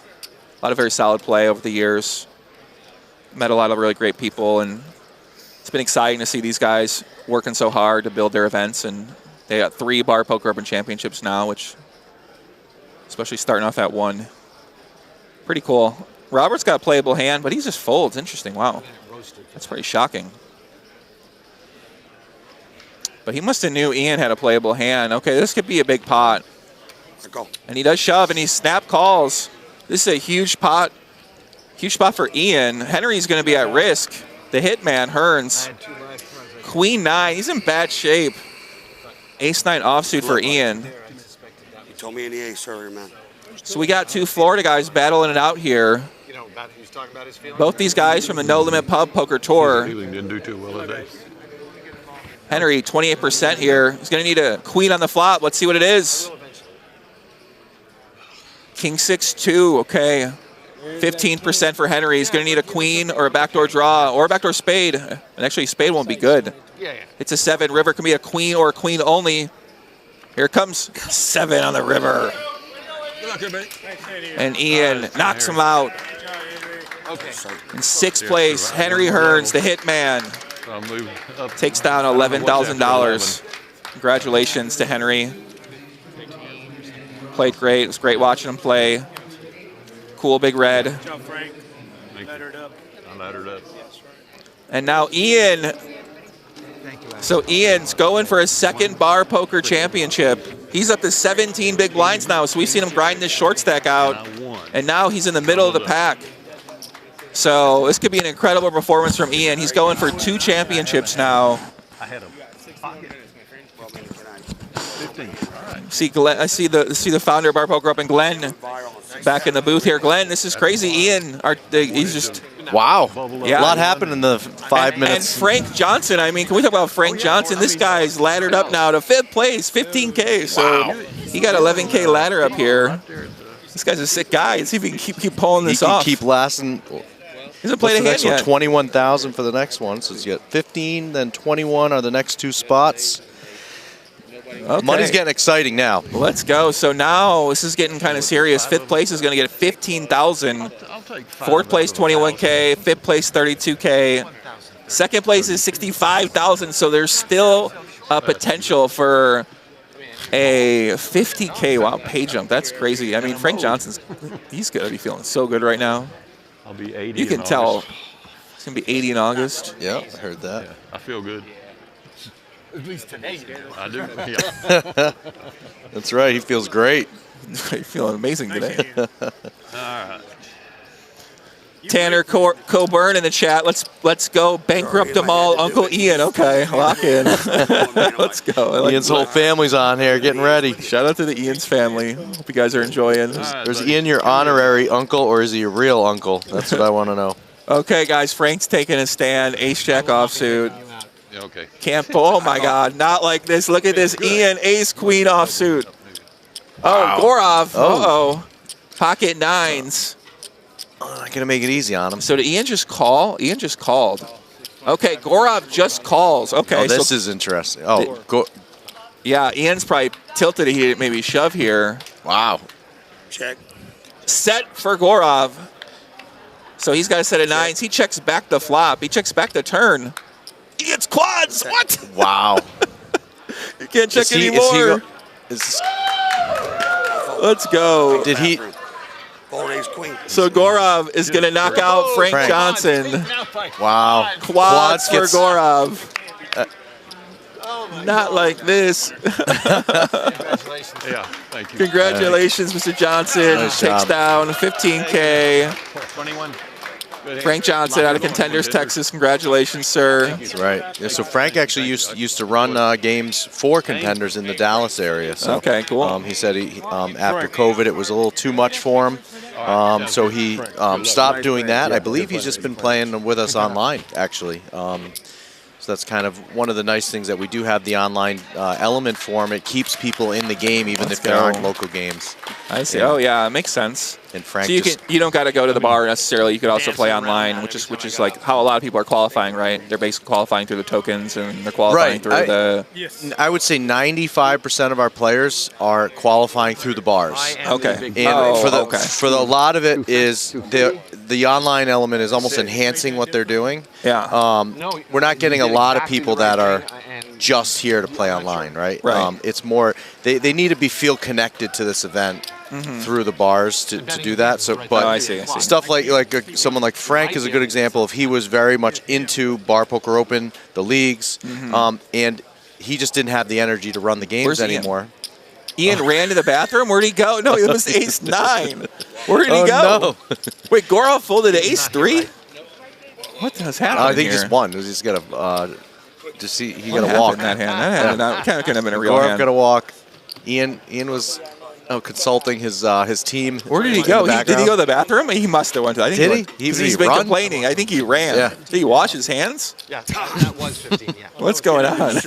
I'll put a. Okay, guys, we got to lock in here. We got 4 players left. Next place gets 21K.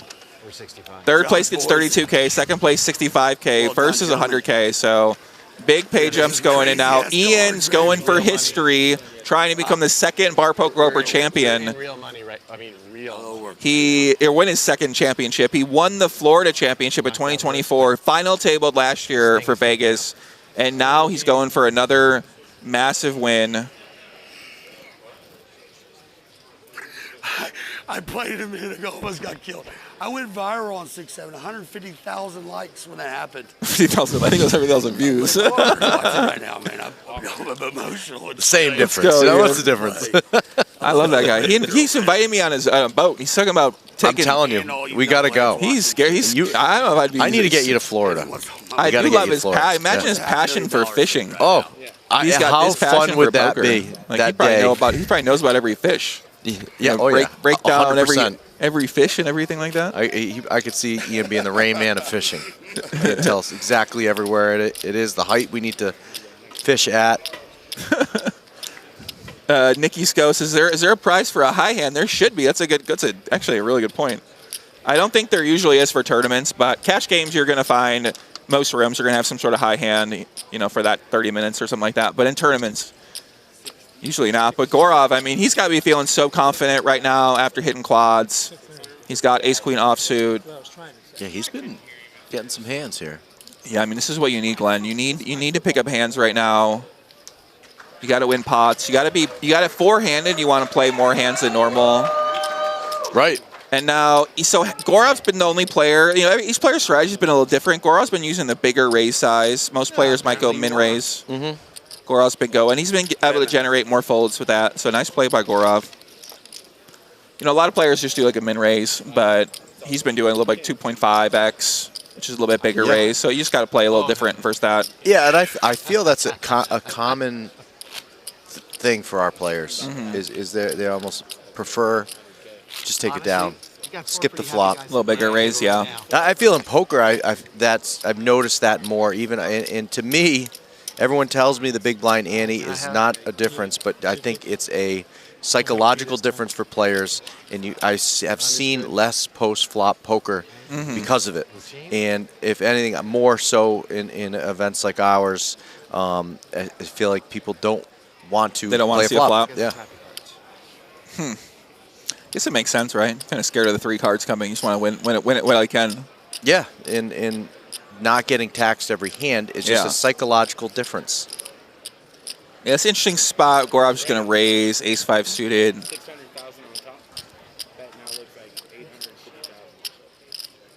Some people might just check back there, just see a flop. I don't know why our camera's on Robert right now, but we'll let Ben catch up. Glenn's critiquing in the booth here back here. Out loud. Out loud. I can't turn it off. Look at Maine. Here's Ian. 10-6 offsuit. Yeah, I mean, he really prefers to have like a Jack 10 offsuit or Queen 10 offsuit if he's going to play that kind of hand, but just lays it down. Nice fold, nice discipline. I feel like Ian's played pretty well.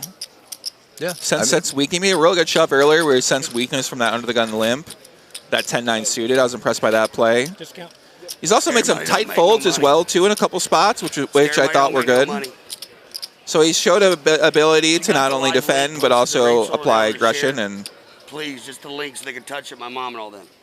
I know they're watching somewhere. Shout out to Ian's fam watching out there. He's trying to make sure his family knows, I think, how to find the stream. Is that? Yeah. I mean, it's definitely no accident that he's getting to all these final tables. He's got some tools in his chest. So Jermaine's got a pretty interesting hand. King 5 suited, 4-handed. He might just want to play this hand. He looks like he does. Question is, will he call? Will he raise? He's done that shove all in, but he might be at this point. I don't think he can start blindly shoving all in because the other guys got some pretty big stacks, and they're just gonna you really don't want to play that loose. Now Ian could just want to see a flop on the button. He prefers to have maybe like 9-8 suited. Yeah, you boys way. Or 6-7, his favorite hand. That's right. If it was that, he was in. That's his daughter's favorite number. Is that his daughter, Rachel Brown, in the chat? Is that her? I'm here. I don't know, actually. Shout out to Rachel. The green light is it's on. What's the red light? So Gorov is just thinking about, he's only got 150K more to call, so he's getting a pretty good price. Pretty bad hand, but he might not be that worried about it. 7-3 offsuit. Yeah, I mean, it's definitely a hand. Green means what? Could want to fold. Most people would probably fold it, but he might feel good about it. Okay. Robert in the big I'll blinds. Take this one. I'll see what develops. Even worse of a hand. 3 players. 6-7. So top pair for Maine. The cameras want me to drink, so let somebody get me a beer. It's for the audience. We gotta get drunk. I don't remember saying that. Nobody wanted you to drink. I slept for 7 days. Fake news by Ian. Fireball. I was the one that made you go to bed last night, Ian. With me? What time did he go to bed last night? I mean, dude, I'm so impressed he's still alive and he was out late. Yeah, It's bar poker open, baby. He stays true to the bar poker. What is going on here? Wait a second. We're going to do it. Let's do it. It's getting a little Gorov. Nerves are here. Gorov has a pretty interesting hand. Thank you. Let's go. He's got double backdoor with the backdoor straight draw, backdoor flush draw, but he's like, I can't get this out of line. You can see. He wanted to. He thought about it. He definitely thought about it. Nice hand, nice bet. Yeah. I mean, 4-handed. Yeah, he top pair. Nothing wrong with that. I know. Maine's been running pretty hot today. Snap call with a king. Maine also had a late night too, I believe. He just got here about 12:08. Right? Oh, he was a little late. Yeah. The thing is, I really don't think you can win the bar poker open and not be having some drinks. You can't just come here and not have a few drinks, right? Yeah. So that's part of it too. And maybe it's poor planning on our part by putting the player party on the night before the final table. And the people that are most excited about celebrating are going to be our final tables. I know, right? Like, of course, I mean the final. I want to celebrate. But then you're playing. Everyone's rooting them on. Yeah, right. You're playing for a $96,000 difference. So the question is, should you be getting drunk at the after party till 2 a.m.? Probably not. But I mean, he looks like he's making it work. I don't know. It's impressive. When we scheduled the party, our thought was 8 people won't be at the party. You didn't think they'd actually come to the party. Yeah, it makes sense. But at the same time, you saw it last night. Like, everyone wants a photo with the guy that made the final table. Yeah. I mean, you're on cloud 9. Like, everyone in your league is cheering you. He had a fancy shirt on too. So I mean, he had a little linen. Yeah, he's looking good. Yeah, sharp. He looked dressed the part. He knew it was coming. Right. He was telling me we got to get a photo, because we usually try to take a photo when I see him out here during the event. Wait, but you can hear that, or you just heard it? Are you going to play the charity event tonight? Yeah, I'm gonna go over there. Yeah, with you guys. Yeah, Do you want to be a bounty? Sure. Because we were putting the bounty list together. Yeah, put me on there. I'm in. Man, you got good hearing. I did not need good hearing to hear that. Okay. Yeah, that's you heard So it Christina too, right? says, Christina Kimbrough. Rachel is Ian's wife. Josie is his daughter. Okay, shout out Josie. Shout out Rachel, the better half. And I think someone earlier said 2 things Ian doesn't play about: fishing and poker. No one can hang when it comes to fishing. I would love to see a vlog of him fishing. Yeah, I'm telling you, it is content we need. That's what I would definitely watch him just like live a day, you know, go fishing. I think that's going to happen when we Even go with back the family, to Florida. you know? Yeah. I want to have an interview with Rachel. I want to meet the wife of Ian. Yeah, I do too. Right? I got some questions. How do you handle a man with such passion? That's right. Is he ever slow down?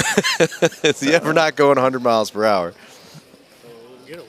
And he gets, I'm telling you, he's putting fear in these players. I can just tell. He's got a certain table presence and the way he's looking at you and the way his body language is, where he's trying to put a little intimidation. You know, if you're going to come attack my blind, I'm not making it easy with you, you know? So I'm going to stare through your soul. Yeah, like he's got that psychological, you know, warfare vibes going on here. Vegas, man. I've been here since Friday. I don't even have a plane ticket out of here. What? Save me. He's ready to go.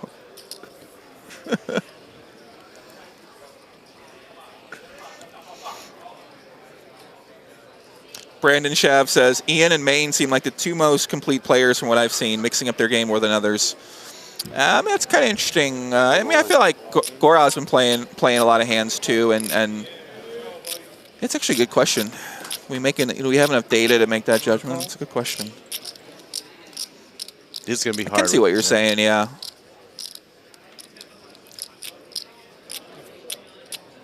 Take it down. Nice fold. So Ian's building some momentum right now. I mean, listen, 1 double up from Ian. He's going to be middle of the pack. He's still short stack right now, so he's going to need a lot of help.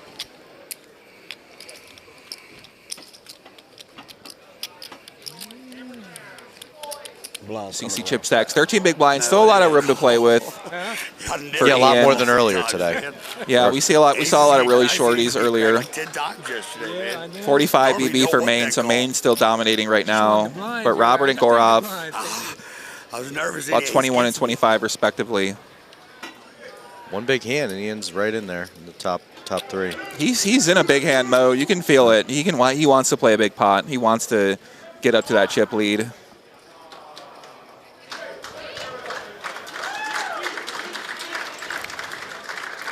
So Queen 3. Looks a little disappointing to see that hand. Just lays it down. Nice fold. Take it down. Thank you. Good job. Glenn, what's the charity event information tonight? So all the poker players are going to be there, or what's the? So tonight is the night that we actually Bar Poker Open gives a pretty sizable donation to Charity Series Poker, and of course with a charity really directly. And what we do is anyone that plays Day 1A and Day 1B, if they also got a golden badge, which meant they stayed on property here this week, because by staying on property, of course, we're now patronizing the venue that's hosting our event. So to us, that's our most valuable, and we're most appreciative of those players that come and do that. So we give them, one of the things we give them is the ability, if they play Day 1A, Day 1B in our championship, they get free entry into this. And into the charity event. Into this charity event. So there's 190 of our players that are eligible for that. We won't get all of them, but this is one of the bigger size fields that Matt gets every year. There's going to be 200, 250 because it's also his normal turnout, and of course our players are going to come in. And there's also players of ours that are just going to come in to play in that tournament because it is, I think it's one of the more fun events that we do that are part of this series because it's also the closest to a bar poker tournament. Okay. People are having fun. People aren't playing too serious. People are having some drinks. People are, meeting each other, talking at the tables, and it's also the last night we're here. Did he limp aces? What a sick guy. Who did that, Rob? This is a sick guy. He just limped aces on the button. He's trying to trap our guy Ian. Oh, no. Not like this. Oh, no. He hit some of that. What's up? We're going to finish it at your charity event. But Ian, oh, my God, this is a sick guy. He's really trying to set up poor Ian here. He checked aces on the flop. He's trying to do something. Ian smells it, though. He might just fold here. Watch this. I feel like he's got a sixth sense. This is a small bet. But I wouldn't be surprised if he sealed. But he does have some implied odds here if he hits a 5 or if he hits a jack. So he might want to call here, but he senses something. You can tell. He does call. Yeah, I mean, if he hits a 5 or a jack, he can win a pretty big pot. And there's a scare card too for Robert, who's just been checking the whole time until he ended that. What's going on here? Is he betting? This is a sick bet. You gonna bet into me with 6-7 on the board, huh? Is he gonna call? I mean, he's got to be wondering. You know, does he have a straight here? Does he have a 9? You played so passively. Bet into me, huh? 6-7. No Hoping. Respect. No respect. I mean, here he's hoping he has a queen. Went viral yesterday with that hand. Give him speech play. Talk to him. Ask him some questions, Ian. That's right. He's going to feel this one out. He sniffed nice it out. fold. He kind of knew on the turn. Robert, I think, was a little stronger than average. So, nice fold. And Robert, of course, waited for all the At least someone's paying attention outs to over get there. Between the diamond, the 7 now became a possible straight draw with checks all the way down. I mean, Yeah, I think he just hoped Ian had a pair and was going to call his aces. He made a really small bet. That's a nice bet, though, by Ian. Obviously, if he had a straight and then he jams on him, then he's got to fold. But that would be a sick move if Ian did that. Yeah. Exactly. So basically, charity event's going down tonight. A lot of players will be there. It'll be a fun time. Oh, yeah, it always is. Starts at 7 p.m. I mean, his tournaments are fun anyway, and then you're gonna bring at least 100 of our players into the mix. Yeah, super fun. Sterling Club's a great venue, and yeah, we couldn't be more excited to also support the event, the cause. Matt, Katie, we're more than happy to be a part of it, and every year our players look forward to it as well. On camera, that was insane, dude. Yeah, I know, man. Where's Norman? Yeah, where's Norman Chadwick? I think last time I talked to him, he's at the WSOP right now. Yeah, he's a little busy this week, but he came down to the Kennel Club last year. Oh, yeah. And we had a blast. And what he's telling you right there is Norman Chad did a commentary hand behind Ian of the hand he had. Okay. It was amazing content. I don't know if I could see those two together. Wow. It was great. And so in that same hand, he hits quads in the hand. And Live with Norman Chad flopping quad interviewing. So Ian, once again, going to be trying to go for his second BPO championship. Give me a shot of vodka. He's only 3 players away from that. Groff really looks like he wants to put chips in the pot lately. He's seen a few times where he just put chips in a way where he wants to call, but then he's like, it's a little tight. I mean, here he's got to call. I don't want to put it in my drink. It's like a little above a min raise, so he might just want to defend here. You're going to be defending pretty wide from the big blind typically. He does have about 20 big blinds, so he's got a little bit of room to play with. He does call. Pretty great flop for Jermaine. Top pair, gut shot. Probably can make a small bet here and just take it down. Again, he hits his top pair with. Yeah, I mean, Jermaine's been a top pair magnet so far this session. Definitely running well, getting good hands. When he has some weaker hands, he typically tends to make a good hand with it. So that helps in poker. Oh, yeah. Helps you get chip lead. She goes a little bit bigger bet. But Gorov can't do anything about it. 5-6 offsuit. Got a nice crowd here, about 500 people watching. Yeah, wow, thanks everybody for checking it out. What's today, Thursday afternoon? I don't even know what day it is. Thursday Wednesday? afternoon. Thursday? Yep. Yeah, Thursday afternoon here in Las Vegas. My name's Joey Ingram, and I'm joined by Mr. Glenn McCrory, founder of Bar Poker Open. We're here in Las Vegas, the 10th annual Las Vegas Bar Poker Open Championship. Trying to witness history. Has there been a 2-time winner before for Never. a championship? So this could be our first ever 2-time championship winner, Mr. Ian over there. I guess that's not true because Tommy Nefsey won one of our online championships and one of our live championship. Okay. So you want to call live online different or not? It's up to you. But certainly not for easy the to win marketing online. purposes. We could maybe You could separate say that it's out. the first time. First time 2 live events then, That's yeah. right. I mean, that's a good question. WSOP, that people question online bracelets anyway. So. Right. All right, chat, let me know who you're rooting for, guys. I see a lot of people out there. Tell me where you guys are watching from. Who you guys rooting for? Give me some information. I've seen a lot of Jermaine fans out there. Let's go, Maine. Aunt Samami. Volleyball videos. You're witnessing poetry in motion. Gaurav is playing mind games. I believe you, man. I'm getting that feeling. He's doing some chip dancing and stuff like that. Like, I really do get what you're saying when you say that. I feel like he's trying to counter Ian's mind games. You know, these two got a little rivalry going on. Ian, tight fold, Queen 8. I wonder if Ian and Gaurav have a rivalry. They give me rivalry vibes I a don't little think bit. so. But No? Gaurav to me just seems very calculated, calm. Yeah. He just seems in control. And That's what I was in the saying moment. earlier, and Yeah. then the chat is, oh, he's got a different gear to him, so I'm on to him now. Yeah.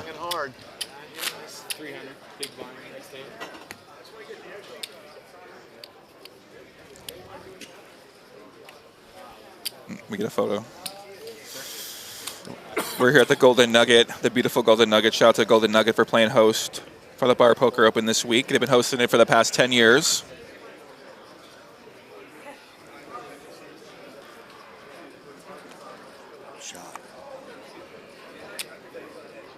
$750. As we quietly do a selfie behind the booth. We're grinding.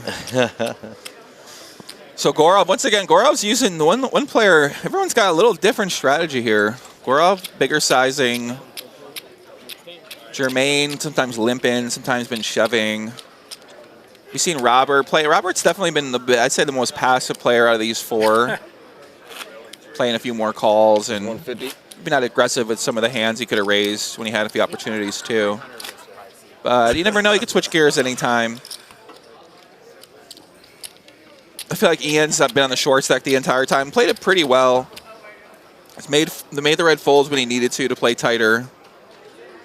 You figure Ian's got 21 grand locked up. Came in as a shorter stack. So let's see who we got. Catherine Reardon. I'm SPL. I'm rooting for Jermaine, even though he's not. He's still an awesome player. Let's go. Shout out to Catherine. And Robert with another big pocket pair of queens. Is he gonna try to trap Ian again? Do not do that. Do not try to trap Ian again. That would be out of line with 2 pocket pairs in a row. He's going to try to raise now. He's like, maybe the limping didn't work. I'm going to go with a little raise. So let's see what happens here, if Ian's got a big hand or not. 6-2. Okay, you can lay this one down. We got Pantalones for Maine all day. Shout out Carlos.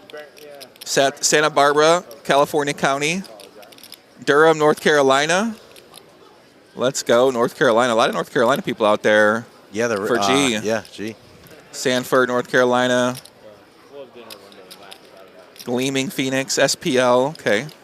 Watching from Ohio, waiting for Ian to win. Florida from Nikki Sko. Shout out to Onet. What's up, Onet? How's it going? Watching from Circa Casino, rooting for Robert because he is in my former NYFP. Shout out to Nevers. Circa. They watch it at the pool over there? They got it on the big screen? Yeah. Vegas Freddy had the privilege of playing a mug with Joey Ingram and Lexi Gavin Mather at the Venetian. Both are great poker players, even kinder people. GG's. Thank you for coming to that event, Freddie. Appreciate that very much. Yeah, I did about 7 events last year, 7 or 8 events at the Venetian last year. I know. Actually, they never maybe seemed more. to line up when I was in town, but one of these days. Too busy calendar. You doing anything this summer? They were fun. I don't know. They kind of gave me a lot of anxiety because I was inviting all those people. I'm like, are people going to show up at these meetup games? Even though they were all like turnouts, but just dealing with all the people. Yeah. It's a different. I told you I got a newfound respect for these big ass events you do where you're inviting. Like, how many people play the championship this year? We had it was a 1,032 entries. That's crazy. But it was about 700 unique people that came to 700 Vegas. first timers. not first timers, but they're all new, unique people. Created 1,032 entries. Okay. Oh wow. So you had some rebuys then. Yeah. Okay. And yeah, they're all flying in, like, because we don't have a local league represented in Las Vegas. So everyone that's coming here is either driving 5-6 hours or more, or they're flying in for the most part. They're all staying here. They're all, you know. So it's yeah. So it's like a bar poker takeover of the Golden Nugget for this week. 100%. Yeah, that's cool. Especially yeah, I met a lot of really interesting people. I've seen people all the time, like year after year, it seems like. But it is cool that you get a lot of also. Do you track how many people are their first time bar poker players, or how many people have been here for all 10 championships? We actually did a fun during our announcement on day 1A. We did a fun announcement where we asked everybody that is this year to everyone to stand up, and then anyone who this was their first year at Bar Poker Open, they sat down, and I'll say about 80 people sat down in the crowd. Second year, third year, all the way to 10 years. There was 4 people that stood up that had been there for 10 years. And names that I remembered, it was Courtney Sims. If you remembered Courtney, she came in second place 2-3 years ago. And then also Jeff Bowden, who plays in our league as well. And then 2 other players that were River Chasers. And that makes sense because, you know, Eastern Poker Tour River Chasers were the first league running it. So a lot of No Limit players made it to the 9th year. Because they came in the year after that. Right. So some of the leagues haven't been around that long to even be here for that long. Exactly. True. Yeah. How many entries were at the first event? The first event was a little over 300 and something entries. Wow.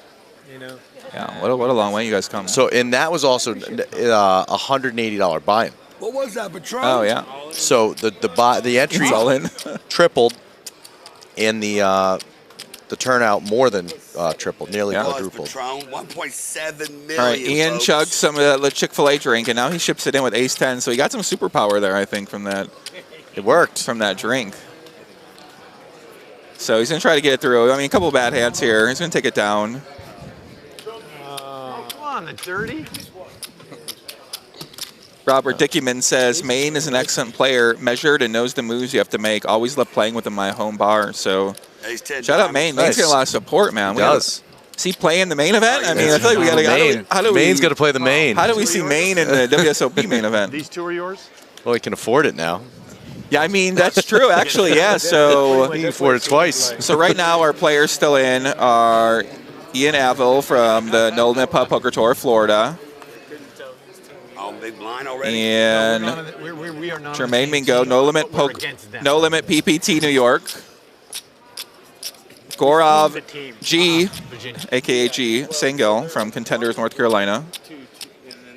I mean, this is pretty wild when you really think about it. They're guaranteed $21,000. I know. Robert, a.k.a. Bob Carswell from New York Free Poker. And yeah, next place gets $21K. Third place gets $32,000. Second place, $65K. First place, $100K. So they're going to be coming back with some money. I feel like Jermaine's going to be coming back with that $100K. He's giving me winner. He's giving me winner vibes. But Ian, what was your prediction at the beginning? It was Robert, right? So you switched. Robert, yeah, Robert. I mean, I'm still confident with Robert. He's just Jermaine. I don't know, something about him. It really stand out. It's hard to pick anyone in this. You figure everyone. You got Ian, who's won. You know, obviously has the results. Right. I mean, Gaurav's been playing awesome. Keep the drinks coming. It's 2 in a row. Oh God. Lock in. I feel like I've seen this before.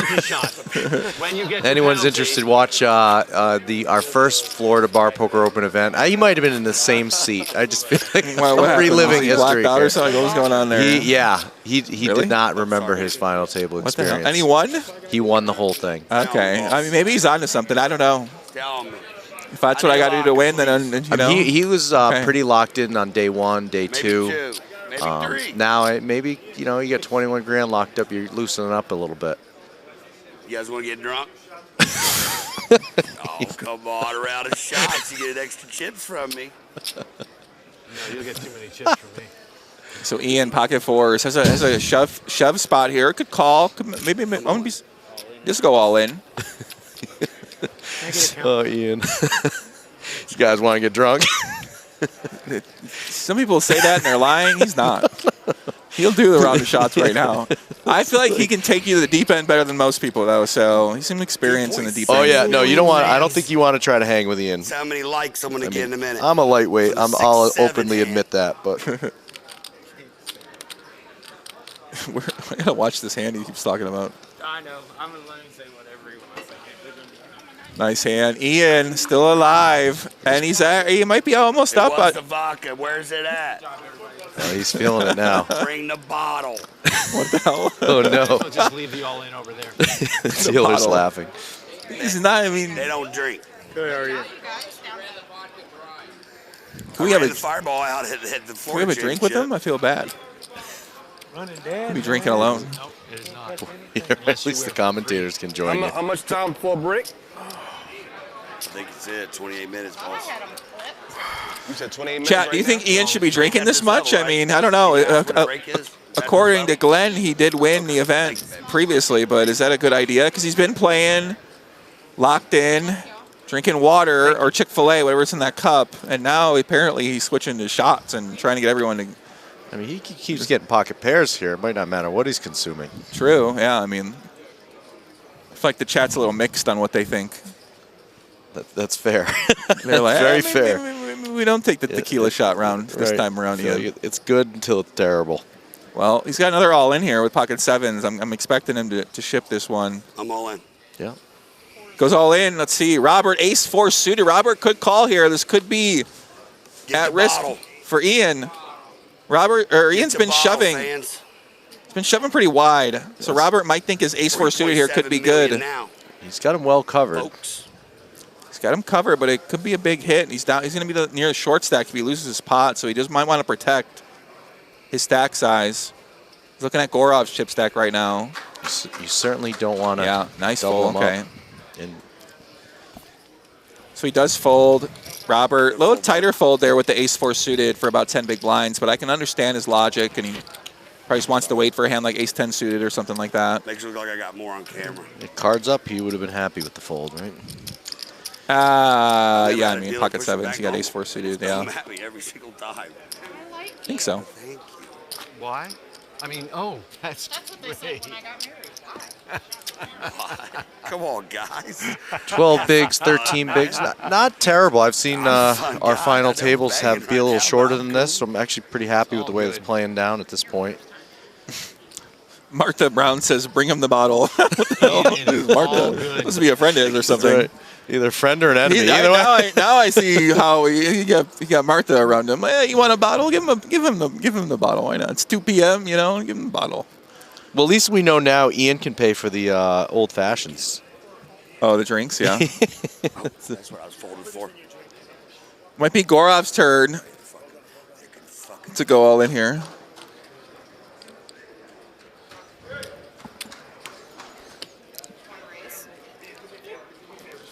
Pocket nines. Robert's getting another small ace.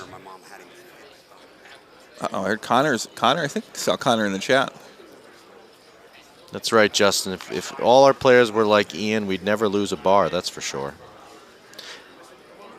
The thing is, Ian's like a great champ because I need my bar poker champ to be a bar enthusiast, I think. Yeah, or at least social, good time. You know, what a great... This could be an interesting hand here, guys, in the chat, because now Jermaine's got Jack-10 offsuit. He's already seen Gorov make these big raises multiple times. He's got some chips to play with. He might think about defending here. You saw Gorov, he was going 2.5 times the blind. He's actually going 3 times the blind here, so he's sized up a little bit with a little bit stronger hand, pocket nines. But Jermaine is going to call. We are going to see a flop here. Right. So pot's already pretty big. Gorov's got basically a pot-sized bet. And Jermaine has a gut shot.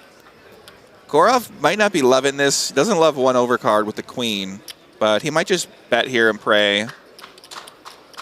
And now if he bets small, Jermaine's actually going to continue here because he has a gut shot. And he is going to go very small. Looks like he's going about a little less than 2 big blinds, I believe. How much? So this is kind of right. It might not look like a spot that Jermaine is going to want to call here, but because he's getting such a good price, and he knows if he hits a 9, he's going to be good. He might also think his Jack or his 10 are good. He might think he has a hand like Ace-King, Ace-Jack himself. Smaller pair. Yeah, I wouldn't be surprised to see him lay it down, but it's a lot closer than it looks on the surface, because you would normally think, okay, I have Jack high here, I'm just going to fold. But your implied odds when you do hit a 9, and especially if you get potentially a checked turn, you have two straights to potentially draw to your 9. Unfortunately, he doesn't know Gaurav actually has pocket 9s. But yeah, he's looked like he's kind of close about it. He kind of wants to call. He kind of wants to fold. Doesn't look that strong, though. It doesn't really look like he's got a queen. So Gaurav can feel good here. You know, he looks like he has an 8, or he has an ace high. He has a 3. Man, you got to feel good about the 2 now. You can't think he had a queen. He was really hesitant. Yeah. Yeah, and Gaurav just shoved. So he's confident that he's got the best hand.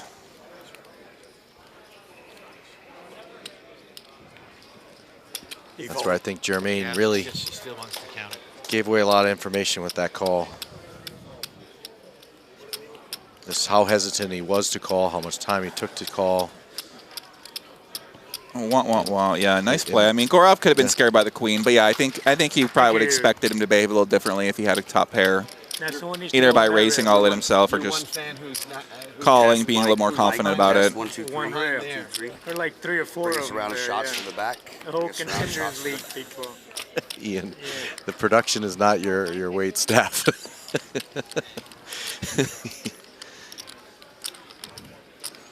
We're doing a couple other things, Ian. We can't be serving you drinks. Thank you, man. Thank you. But he's busy stacking chips. Yeah, Brando said main to telegraph his strength. Yeah, I mean, that's something you got to think about, especially in these like high pressure moments. A lot of information you'll be able to give away about how you're responding. That's why most poker players, they just kind of sit still like robots. So I'm not advocating you play like a robot, but find a way to have personality and not give away. Yeah, that's one of those spots. If he called a little different, he could have got potentially a free showdown to the river, because he could have disguised it looking like a queen. Yeah, maybe make that decision before the bet comes out to be ready right away. Does he want me to call? We get a lot of players that really focus on the timing of their bets, right, and their calls. Yeah, timing's really important.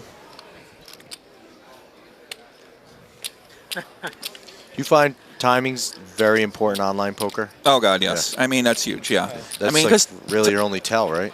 Timing, bet pattern, pattern recognition. A lot of people you play against, you just see certain sizes they use with different types of hands, and different types of sizes usually can give away the strength. Typically small bets, usually weaker hands. Bigger bets, typically stronger hands, especially for more amateur players. Until you see they can make a big bet with a weaker hand, then you can adjust accordingly.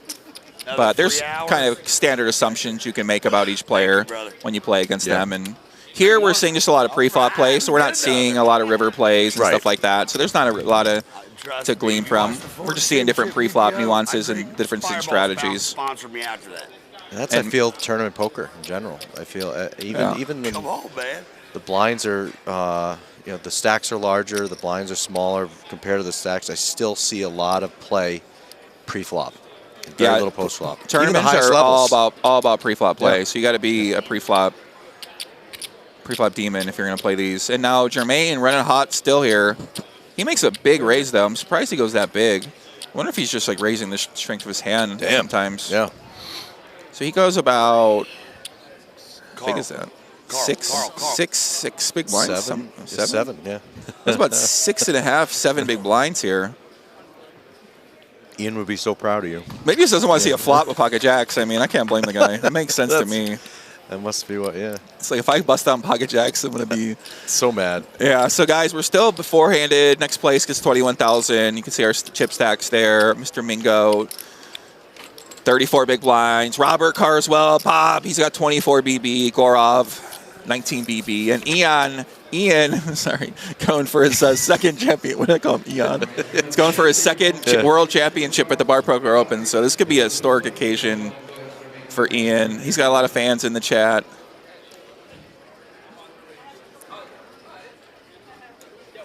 Shout out to everybody in the chat watching. Appreciate everyone for commenting and bringing some energy to the Bar Poker Open Championship. That's right, yeah. Even if you're not here, appreciate that you guys, supporting us by watching this online. Yeah, appreciate it a lot. That's awesome. I mean, look at, okay, Jermaine. Jermaine really wants to play hands, 9-7 suited. And we've seen Jermaine limp a couple times here from early position. Let's see if Gorov seems like in attack mode right now, but he doesn't really have a hand he could be attacking with a lot of times. So, this small blind he's got coming along. He's got a pretty cool hand to call a small blind with 10-4 clubs. Try to hope you hit a flush draw. You're really hoping for a 10, and even when you do hit a 10 there, it's kind of a little terrifying because your kicker is pretty bad. So, and now Robert's got the Robbie Jack 4 offsuit. Robert with the Robbie. Does the chat know about the Robbie or no? I'm sure. I feel like the bar poker chat knows about Robbie. Oh yeah, I think that Jack one. 4. That one spans beyond poker. Do they? Yeah, I don't know. I think that one has. Yeah. Look at that flop. Okay, guys. So here's kind of what we were talking about. Look at that top pair for Robert. Wow, this could actually be a pot. So Robert's got top pair, backdoor straight draw. Gorov has the 10-high flush draw and a backdoor straight draw himself with the 4. And Robert makes a pretty big bet. He makes about a pot-sized bet. And now Gorov, you're not loving it here because there are some flush draws you're going to be behind. This is kind of the danger of 10-4 clubs. He just folds. Wow. Yeah. Nice fold. I mean, it makes sense because Robert made a huge bet. He said he had a really strong hand. You could even be behind some other clubs. Or one person. You know he's got a good hand there, so. He didn't want to mess around with the clubs. Yeah, I'm surprised he didn't consider calling 1 street, but definitely understandable that he would lay that down. So you don't want to get over married to your small blind defend when you defend the small blind and you flop a flush draw. You don't want to go, okay, I got to put all my chips in here. So. I mean, a lot of players will push that one all in. Yeah, I see it all the time. Yeah, and it makes sense. I see where they're coming from. But typically, if somebody makes a big polarized size bet like Robert made when he's been betting small all day, that's typically a sign that they've got a stronger hand that they're not going to fold. So you usually want to shove a flush draw in when you have fold equity. Yep. Versus, shoving all in when the guy's got the best hand he's had all day. So I think he made a good play there. Yeah. Impressed by that fold. $20,000 win is definitely worth considering. Is Ian going to fold this? Interesting. Okay, he's looking around. I mean, I don't think so. He's just deciding if. What's he looking at? The camera. He's looking at us. He knows. He's looking at us. He's a star. Listen, we got a star on our hands here. That's right. So this could be an interesting spot. Jermaine's got ace-4 offsuit. Now, Ian made a bigger raise, about 4 times the blind. But yeah, Maine just folds. He's not playing around. Ian. Where's the crowd at? Yeah, no chat, no clapping. Getting a little quiet over there. What's going on? Where's the drinks flowing? Normally by now, people have been standing for a while. They're a little tired. Yeah. They need drinks. I remember one time I came here, and I think they weren't serving drinks or something on the final table. They were. I think one time I remember they weren't. Really? Like 1 year, I'm like, where's the Maybe drinks? people just weren't drinking. Yeah, I mean, we've seen years where, they definitely were drinking. Yeah. Sure does. I mean, Robert kind of pointed out Can't even blame the dealer anymore. slows down forehand, and that's also because their stack sizes are a little bit bigger, where they're not in just shove and pray mode. Oh, we secretly do. Yeah, a lot of them are posturing. A lot of them are afraid to lose their chips. Okay, Nikki says, come into Vegas 8-10 for 9-ball World Pool Tournament at Westgate. That's pretty sick. Poker and pool. What's that event about? Poker after dark. Poker and pool? I don't know. Poker and I think she's going to play poker and also play pool at the Westgate. Okay. That's pretty cool. That sounds like a sick event. All right, Jermaine.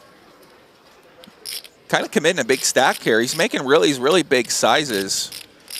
I mean, he's forcing a lot of folds. We've seen him basically take down almost all these pots. You can't really fight against it. He makes a pretty big raise here. And Ian, typically you want to defend the big blind a little bit wider than normal because you are getting a good price. You have that 300 extra big blind ante, but your opponent makes it 4 times the blind. You can't really be defending that wide, so it's almost like making a shove kind of in a way. I guess I'm surprised he went and shove instead of that size. We had 20 million claps earlier now.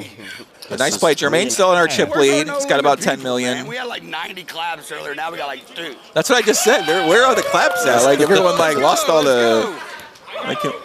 Getting tired. It was a long night last night. We need like an MC out there, like to like hype up people. That's right. Get the.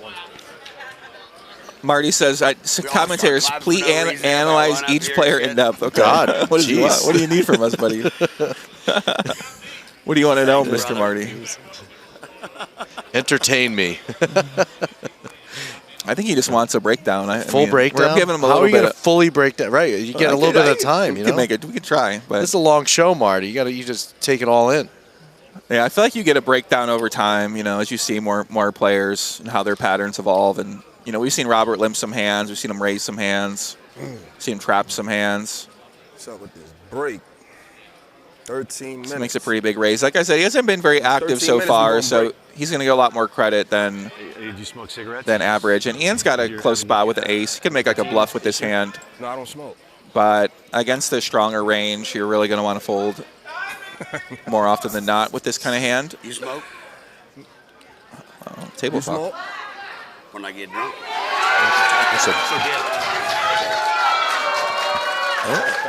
That's my experience. Take it down. Since you know Nice me fold. in Vegas. Yeah, exactly. That's all I know you from. So that's all. Did Gretel do this backdrop? Well, the outside do a little fishing. Did she design the backdrop? No, we do have a design team that does the Bar Poker Open stuff, website, stuff like that. I do some stuff as well. So does she. But in this scenario, wasn't Gretel. She does 90% of everything else. 50, 60 hours a week. I don't. This wasn't one of them. For those that are watching.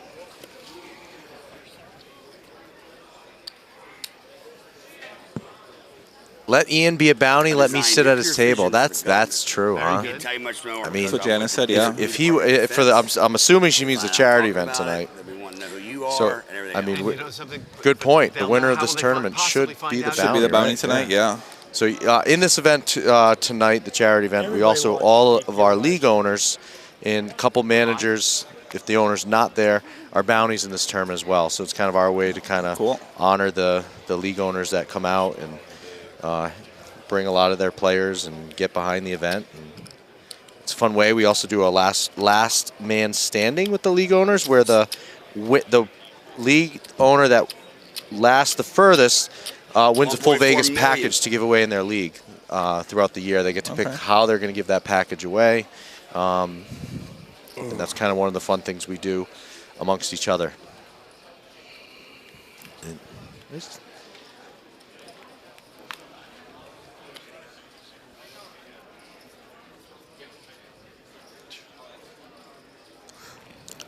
So another pretty big raise here from Ian with King 10 offsuit, and Robert's got a pretty strong hand in the blind. He's got a chip lead. Once again, this is kind of a hand you could bluff with sometimes, call with sometimes, fold sometimes. Versus that bigger size, probably just doing more folding. But maybe he's thinking about, is ace high just ahead of what Ian's going to be raising with? Looks like he might be thinking about shoving.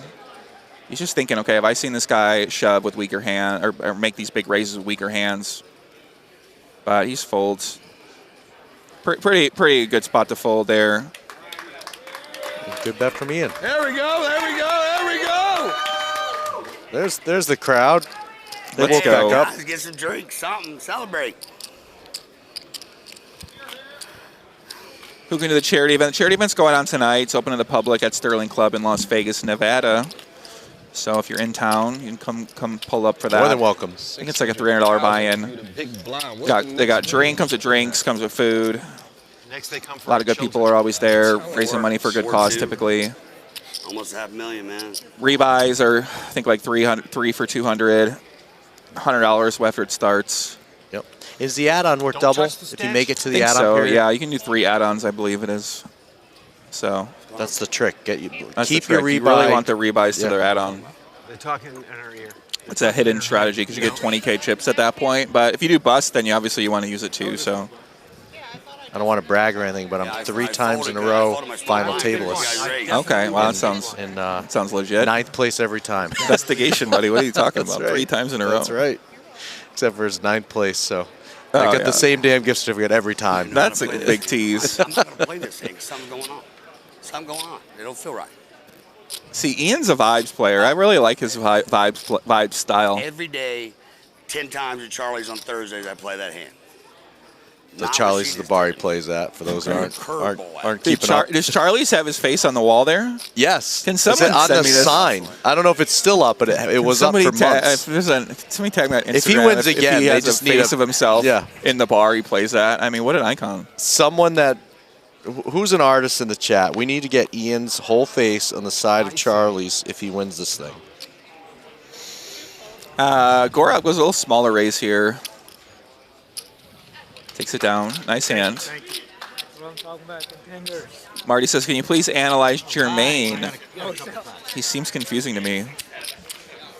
I think that means he's playing well, right? Like, that's the idea. I think he's got a very aggressive style. You can tell he's good at accumulating chips and got a pretty strong understanding of the kind of ranges that you want to be playing. And he also uses a bigger sizing in some spots, and it seems like it could be potentially attached to the strength of his hand.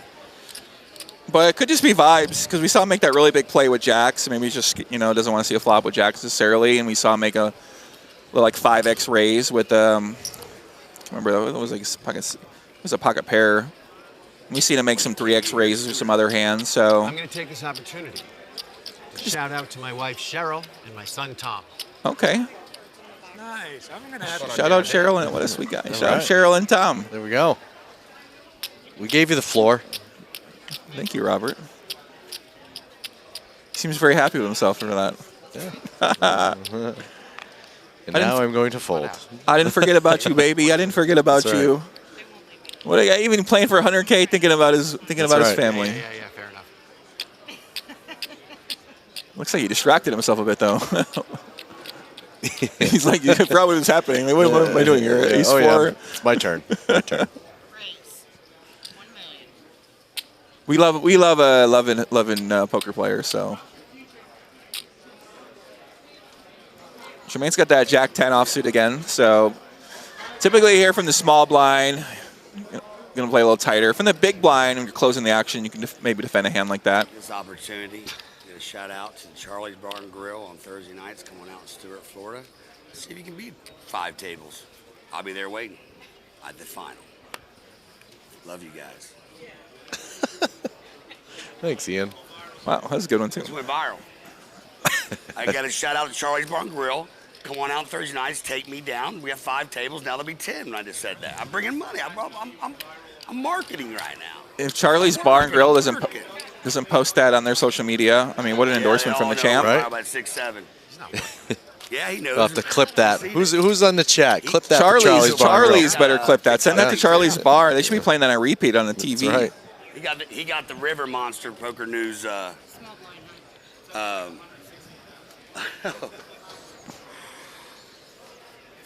Charlie's Bar. What's the name of the town it's in? I don't know if did he say Stewart? I know he's lives in the Stewart area. I know someone in the chat would know the answer to that. Okay. So we got a chat feud going on right now. Oh, we got a beef in the chat. Oh no. The times are heating up now. We're getting down to the 4-handed. These guys have been playing now for a little bit. Times are heated. These are last place remaining is $21,000 to 4th place. Third place, $32,000. Second place, $65,000. First place is $100,000. Everyone in here has $21,000 locked up and a chance to keep climbing up towards $100,000. That's cool. All playing bar poker. They entered the bar league for free, correct? Yep. Sure did. What a spin up. Uh-oh, Ian's got a tough spot here. Ace-9 offsuit, definitely a playable hand. Once again, facing that aggressive action from Robert, who we've seen Robert be snug, but this is the second time he's made a raise. Scared money don't make no money, that's a fact. It's an opportunity to give a shout out to my wife, my boys, my parents, my sisters, brother-in-laws, everybody that's watching and rooting for me, everybody at Caterpillar, at Bar Poker Open, and obviously at Contenders, people behind me. Thank you. Have fun. Camera's right there, man. Yeah, I did. Oh, nice. Go Goroff. Look at this. Everyone's just soaking it up, huh? Oh, I love this. This is amazing. I want you to know that I am a trendsetter. You said it. You said it, man. You kind of did start a trend. You really did. Everyone felt guilty. Well, now like, I wait a can't. second, like all their wives are watching, like, hey, I didn't shout me That's out. right. What the hell's going you on don't here? love me as much as Robert loves. Yeah, Gorov was like, hey, let me my Hold wife, on a second. let me make sure I show them some love. Is Jermaine going to follow? That's the question. Well, now he feels I awkward. think he is. I think he's going to follow. This is his next hand, right? And the thing Each about hand. Ian didn't even shout his family out. I guess he shouted his family out earlier, but He did. He chose to go with the bar, It was which turned. I guess that's his family. He's telling us. Maybe he got prompted. Yeah, he's a marketer though. You know, That's right. He's got a passion for marketing. What's up? Not yet. Probably 5.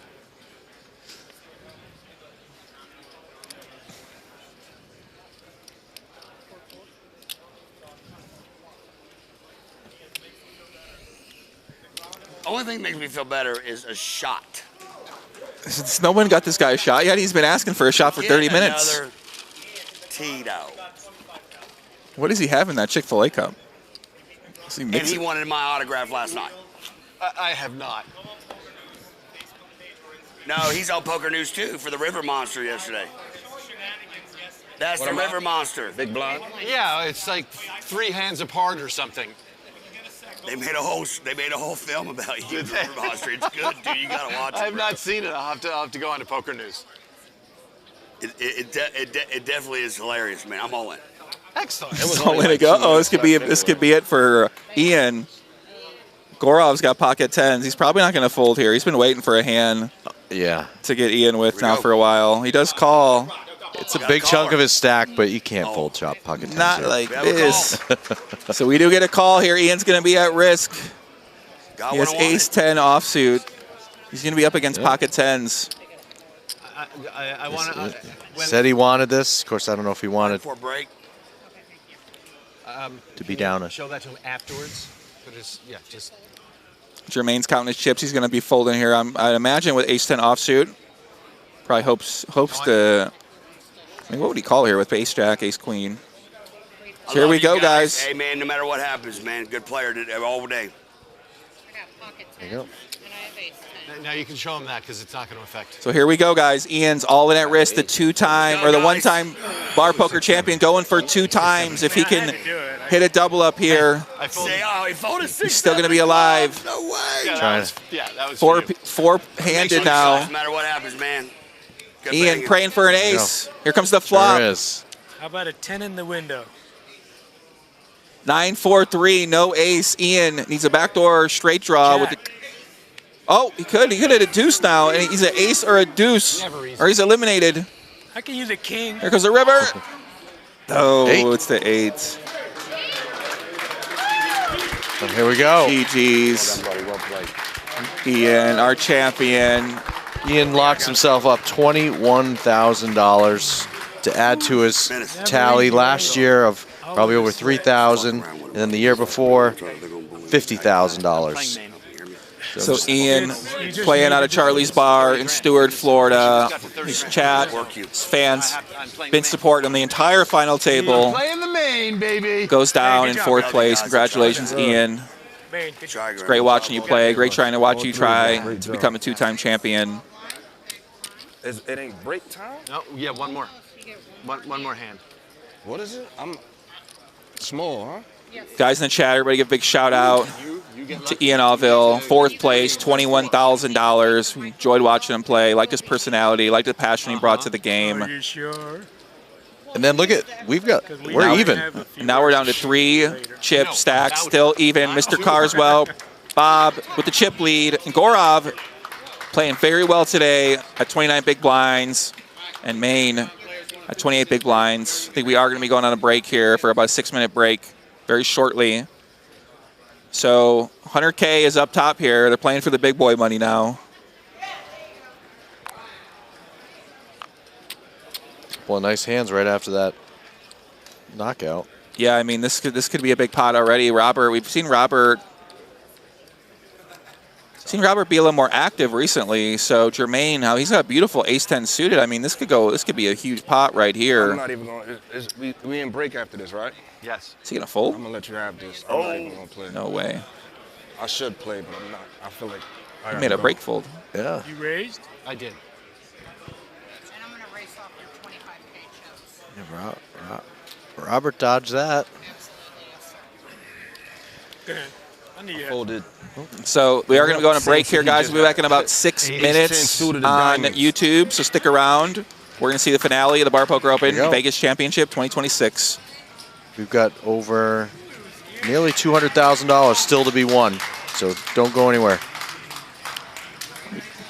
Hello, everyone, and welcome back to the 2026 Bar Poker Open World Championship here at the Golden Nugget, Las Vegas. I'm your host, Drea Renee, and I am so excited as it is our 10th anniversary. And as you can see, the room is buzzing around me as Flight 1A is well underway with over 400 players. But you have plenty of time to get into the action as Flight B kicks off at 4 p.m. You can keep up with the action at Poker News, so make sure you check it out. And I will have player interviews and much more for you, so don't go too far. I'm Drea Renee for Bar Poker Open.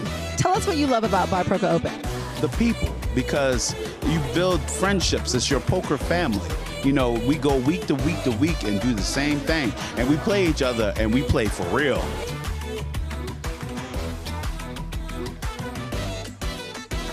All right, tensions are high here at the Bar Poker Open as we are on the money bubble. 53 players will be going home with some cash. Exciting times, as you can see behind me. Let's see who's going to survive that payday and take home some cash.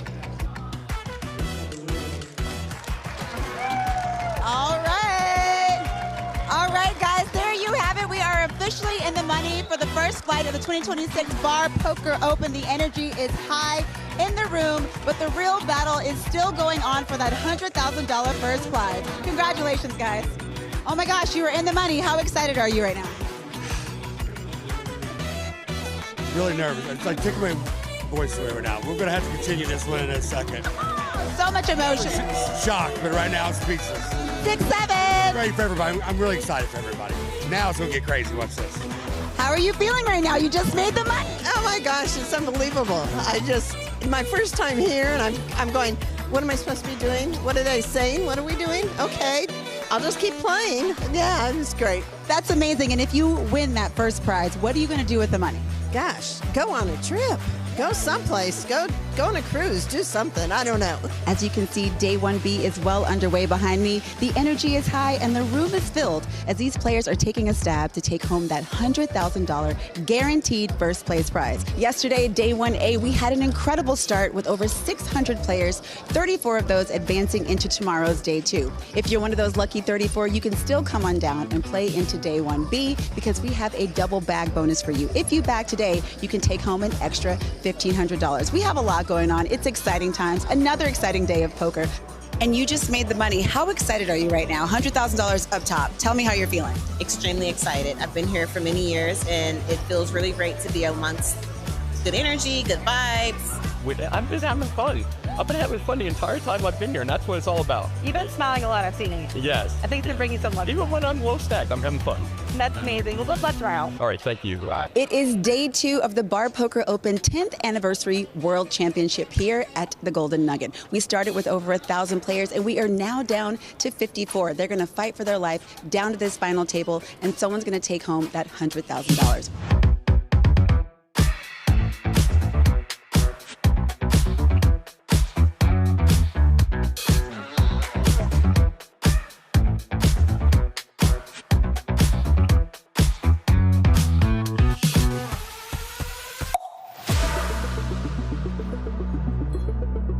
All right, everyone, it is finally time for the Bar Poker Open Player Party. It's been an intense couple days of poker, but now it's time to let loose, have some fun, have a couple drinks, and put the bar and Bar Poker Open. What are you going to be enjoying and doing tonight? What's going to be your favorite thing? For tonight? Yeah. Just hanging out with everyone, enjoying the nice weather, and yes, having a good time. What do you say to those players that didn't come out and have some fun with us tonight? Why aren't they here? I mean, this is always a good time. Drinks, music, and get to know everybody. What else can you ask for? Exactly. What else can you ask for? My first time doing the Bar Poker Open. I'm seeing friends I haven't seen in years, and it's just a great camaraderie thing. Everybody's getting together for a common purpose. People want to be here and meet people. They want to have fun. Yeah, sure. We almost hit a $400,000 payout yet again. Over 1,000 entries. $100,000 first place. Great. But everything everyone's going to take home this week is all the people they met, the new Facebook friends they have, new Instagram follows they have, all that thing from people from all over the world. And how special is it for people to come out here who don't even really play poker, make a final table, get on the live stream, maybe have you commentate? How amazing is it? I think it's pretty epic. I mean, when you're a poker player, you sort of like live in that dream to go play in the big events. So whether that's WSOP for some people, the Bar Poker Open Championship for other people, you know, everyone's got their different things that they personally love, and I think a lot of people really aspire to do it. Hey guys, as you can see, Bar Poker Open knows how to throw a party. I'm gonna go have some fun, let loose, and have some cocktails, and we will see you all tomorrow for the final table.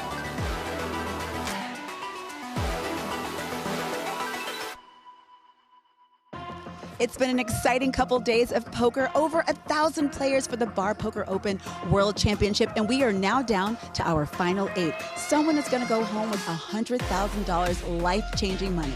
Let's meet our final table. Henry Hearns, No Limit for Poker. Jermaine Mingo, No Limit New York. Ian Oliver, No Limit Florida. Bob Carswell, New York Free Poker. Maria Piosecni, Eastern Poker Tour. Gaurav Sangal, I go by G in the poker world. Contenders. Peter Cody, EPT. Frank Johnson, Contenders League. As you can see, it's going to be an amazing final table, and I know you don't want to miss a hand. Stay tuned because the live stream starts right now.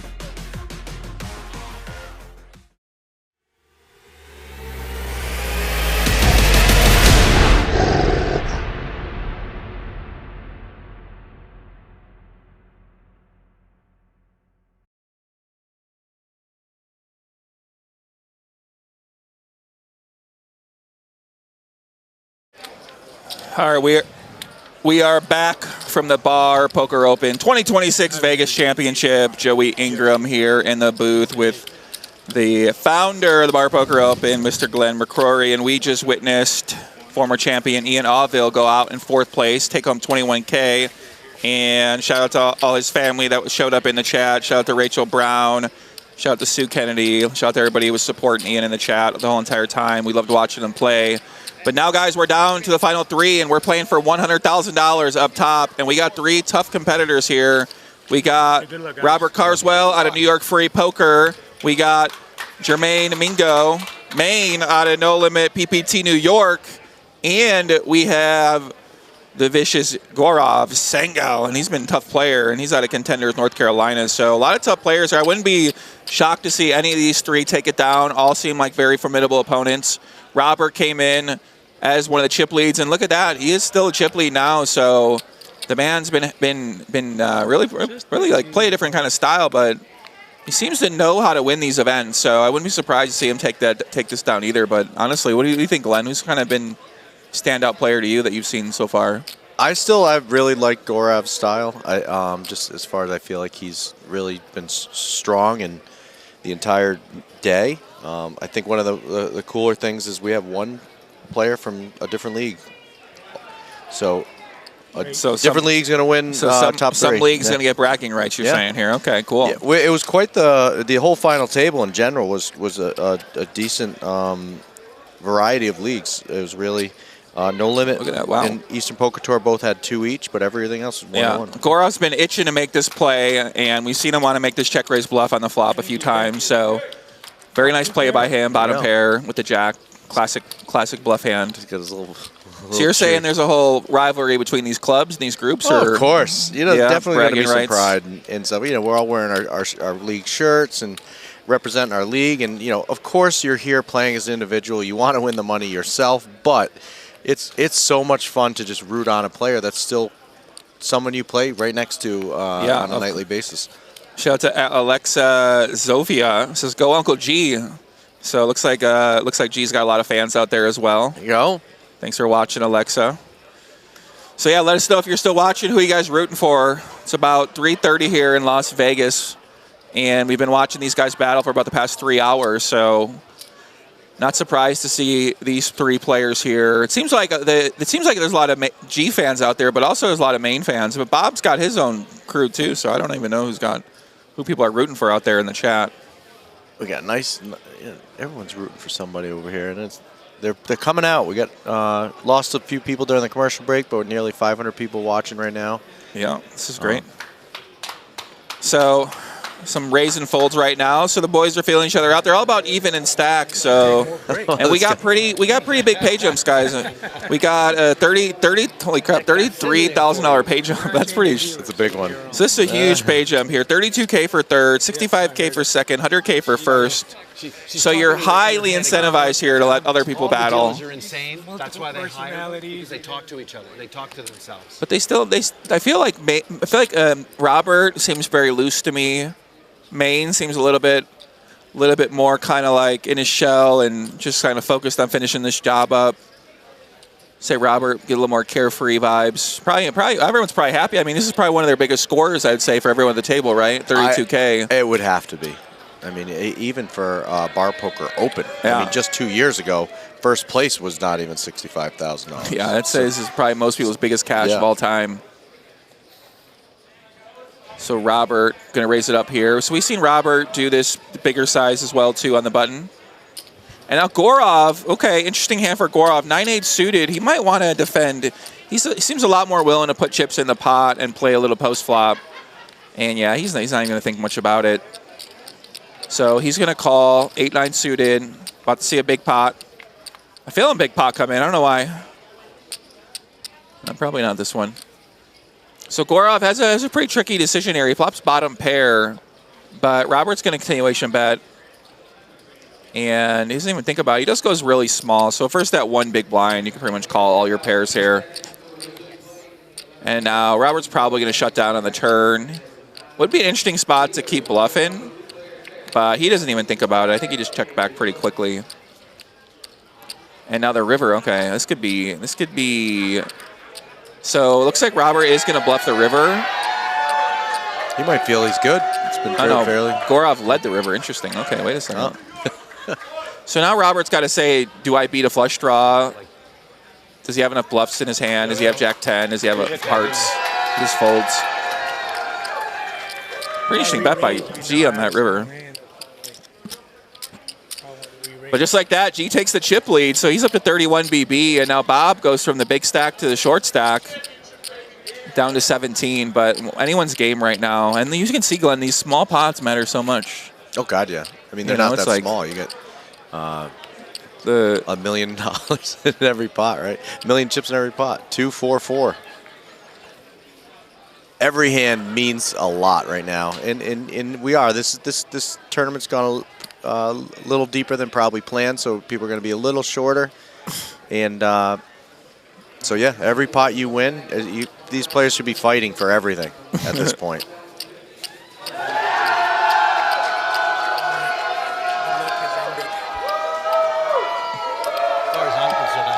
I heard people yelling behind me, so I'm imagining something crazy's happened. Can they hear that? We're in the room, yeah, right. We're on a 30-minute delay. Okay. So that's right. Nick Sims. Joey's way more out of line in commentary in 2017. What was I saying? What was I saying in 2017 at the Bar Poker Open final table? I was probably drinking a lot. He was, young and just a young whippersnapper. Wasn't Ebony here that time too? I was me and Ebony were probably talking. Probably drinking it up. Yeah, my guess. We used to feed you guys wine. Yeah, where's my drink at now? What's going on with this? Now you're drinking water. He's getting matured old man now here. I did just wake up. Yeah, that's right. Yeah, like, 2 hours earlier. Take a whiskey. I woke him up early. Made him go to bed early last night. Yeah, you made me go to bed early. You're like, can you show up tomorrow at noon? I'm like, I'll be here. I love these. Oh, my God, Maine. Oh, my God. Look at this, guys. Pocket kings for Maine. And G made a big raise. And now Robert's got a playable hand. He's got king 10 in the small blind. And Maine's just sitting there 15 poker hard right now. He's so excited. He's like, oh, my God.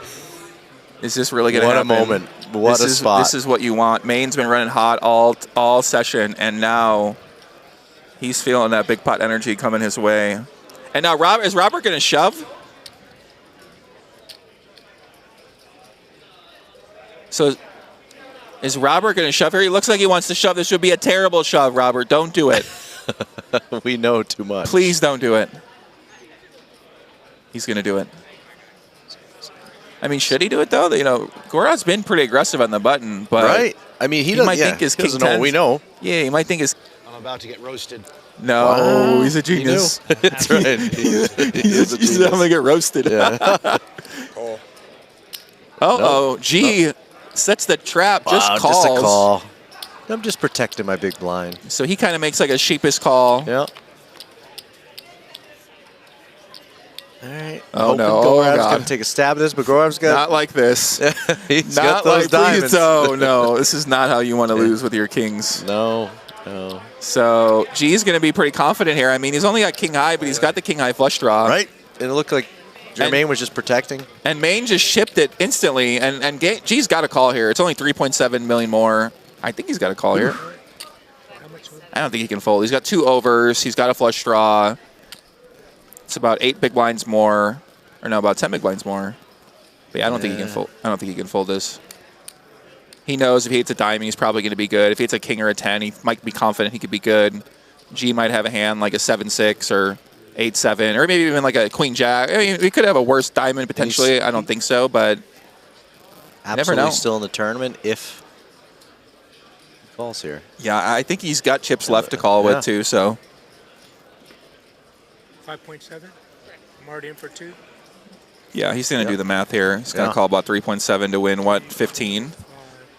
And if he wins this pot, he's pretty overwhelming chip lead. So, I mean, the 100K is looking good. And he's still alive. Still got some chips up to play if you do. Yep. Yeah, he's got a little over 10 big blinds. Will the trap work for G? This could be a disaster. This could be glory, and we're going to find out. Yep. I mean, he's all in it for Maine. He's not going to like what he sees, but he's got outs. I folded the case king. So Maine is all in at risk with pocket kings, just slow played pre-flop. Will this turn out to be a disaster for him? He's looking for a diamond. Gorov needs a diamond, and a diamond only right now. Because the black, A 6, okay. Oh, red 6. Now he could chop with a 3 or an 8. Can he get a diamond? Can he get a 3? Can he get an 8? There's the river. Doesn't matter. The 4. 4. And Jermaine Mingo's going to double up now with pocket kings.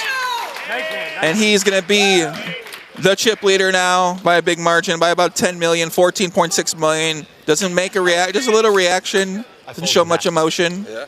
Staying He's just calm. trying to stay in the zone here. Staying cool. I don't know why. He's got his fans on the rail, all going crazy for him. I don't even know what told me. Just And look at that. Look at that, Glenn. That's right. Robert's talking about how he folded king 10 there. And Robert knows. He knows he dodged a huge bullet there, but great play by Maine. And that might be, honestly, that might win him that $100,000, that slow play. Because if he shoves all in pre-flop there, I don't think G's going to call.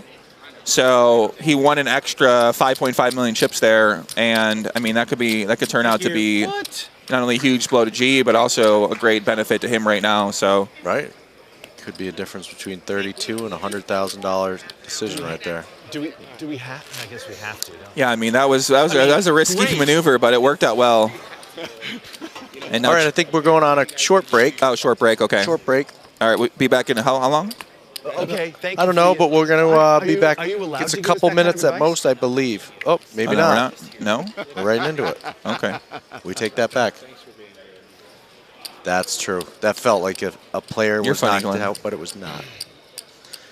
Listen, I feel like we're going to knock out soon. These guys seem aggressive to put some chips in. And now Robert just made that miracle fold. He might be feeling confident.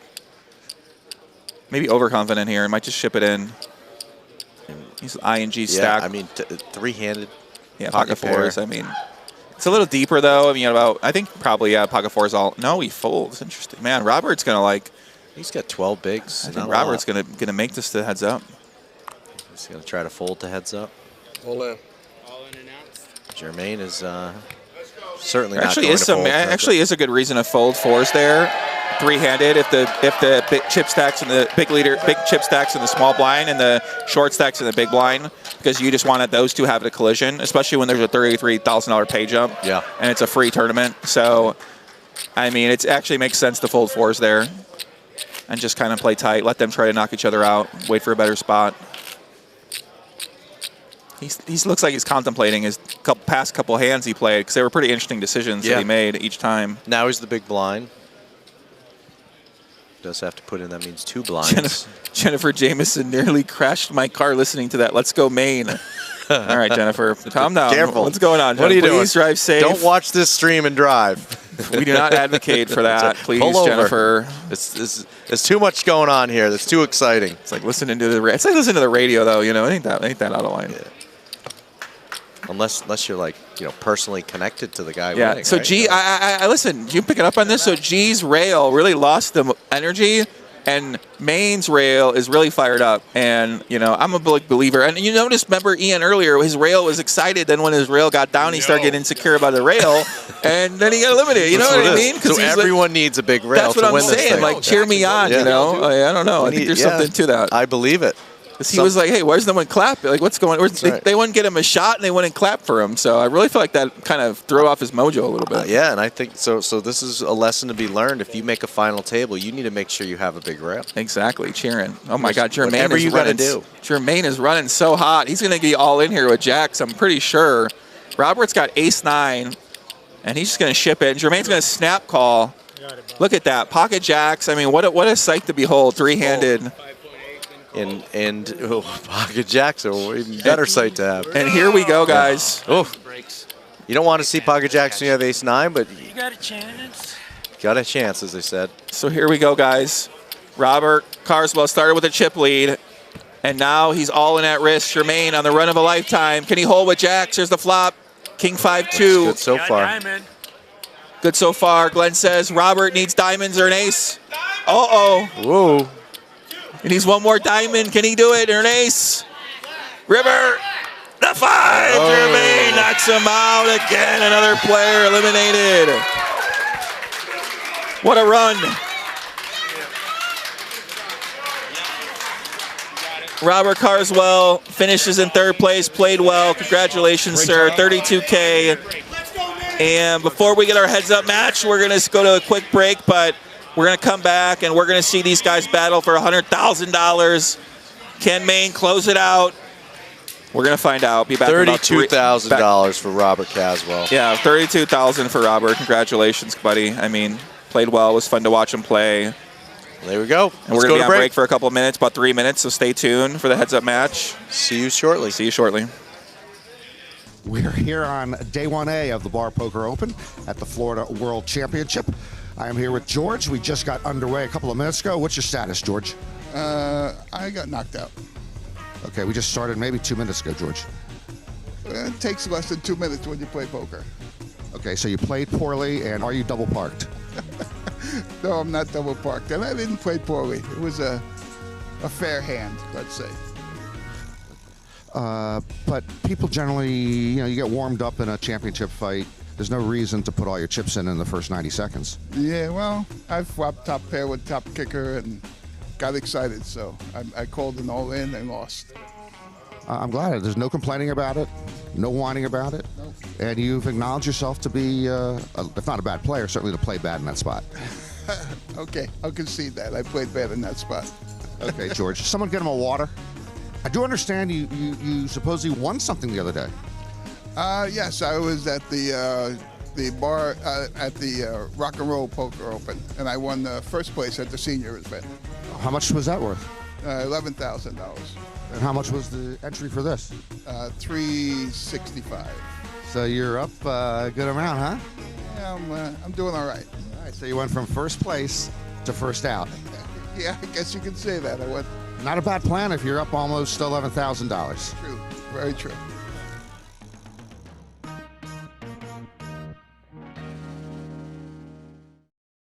What's the most outrageous BPO story that you have? Probably running into aces with pocket kings 2 years in a row. Again, getting knocked out twice. I had aces one day. This is probably 2018, 19, and a guy called me with Jack 9 and flopped quad jacks. Flopped it? Yeah, he flopped. It was Jack, Jack, Jack. It was kind of gross. I don't know. Probably getting aces cracked like three times in one game, multiple times. So yeah. Oh, don't we love that? I'm so sorry. Yeah, bad beats sometimes. Bad beats.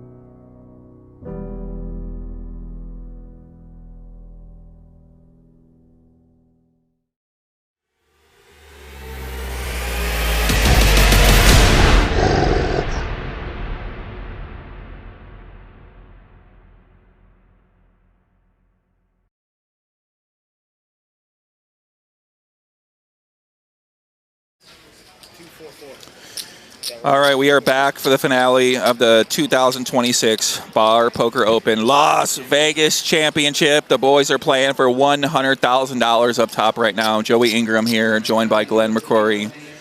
And we're about to see the showdown that we've been waiting for.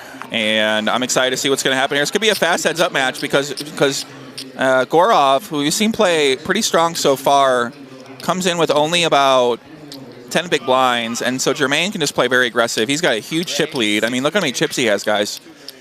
About 52 big blinds, so he's got a huge advantage. He can put a lot of pressure on his opponent, and the pay jump here is $65K for second, $100K for first. She called it. I don't think they made a deal, so I think they're just playing for that full amount. And right off the gate, Maine puts the pressure on. Good bet. King 7 takes it down, and he can just shove a lot of hands on the button here. He can play super wide, super aggressive, and he does have the chips to sustain the lead. He doesn't want to go punty and go crazy and like give chips away, but yeah, I mean, you're going to be playing a lot of hands and heads up. You're going to be limping a lot of buttons. You're going to be raising a lot of buttons. You're going to be seeing more flops and heads up typically than you're going to see. But G really needs to just get a pot here, and any ace and heads up, Glenn, is pretty powerful, so this could be any of these interactions could be really big pots. Both an ace and a king, heads up. Wet Bandits says, can I make a prediction, Joey? 4 hands total heads up. Ace King versus King Queen suited and Queen on the flop and it holds. Are you here, Wet Bandit? Where's he at? Is he watching? Oh, no. So this could be an all-in right here. So G basically commits himself. He makes it about a 5 times blind raise. And now most aces for about 10 big blinds, you're just going to go all in with, and ace deuce offsuits typically your weakest ace, so you might just want to fold this though. But this is a hand you're usually going to want to play. But he takes it down. Hey, Rafael Jimenez, our WSB champion. Rafael, I forget what year you won it. Either way, I couldn't make day 2 in this one, and I cashed at WSB twice this week. That's the quality of BPO players. I think he's saying, you know, this just roasting WSOP. Is WSOP just get a stray?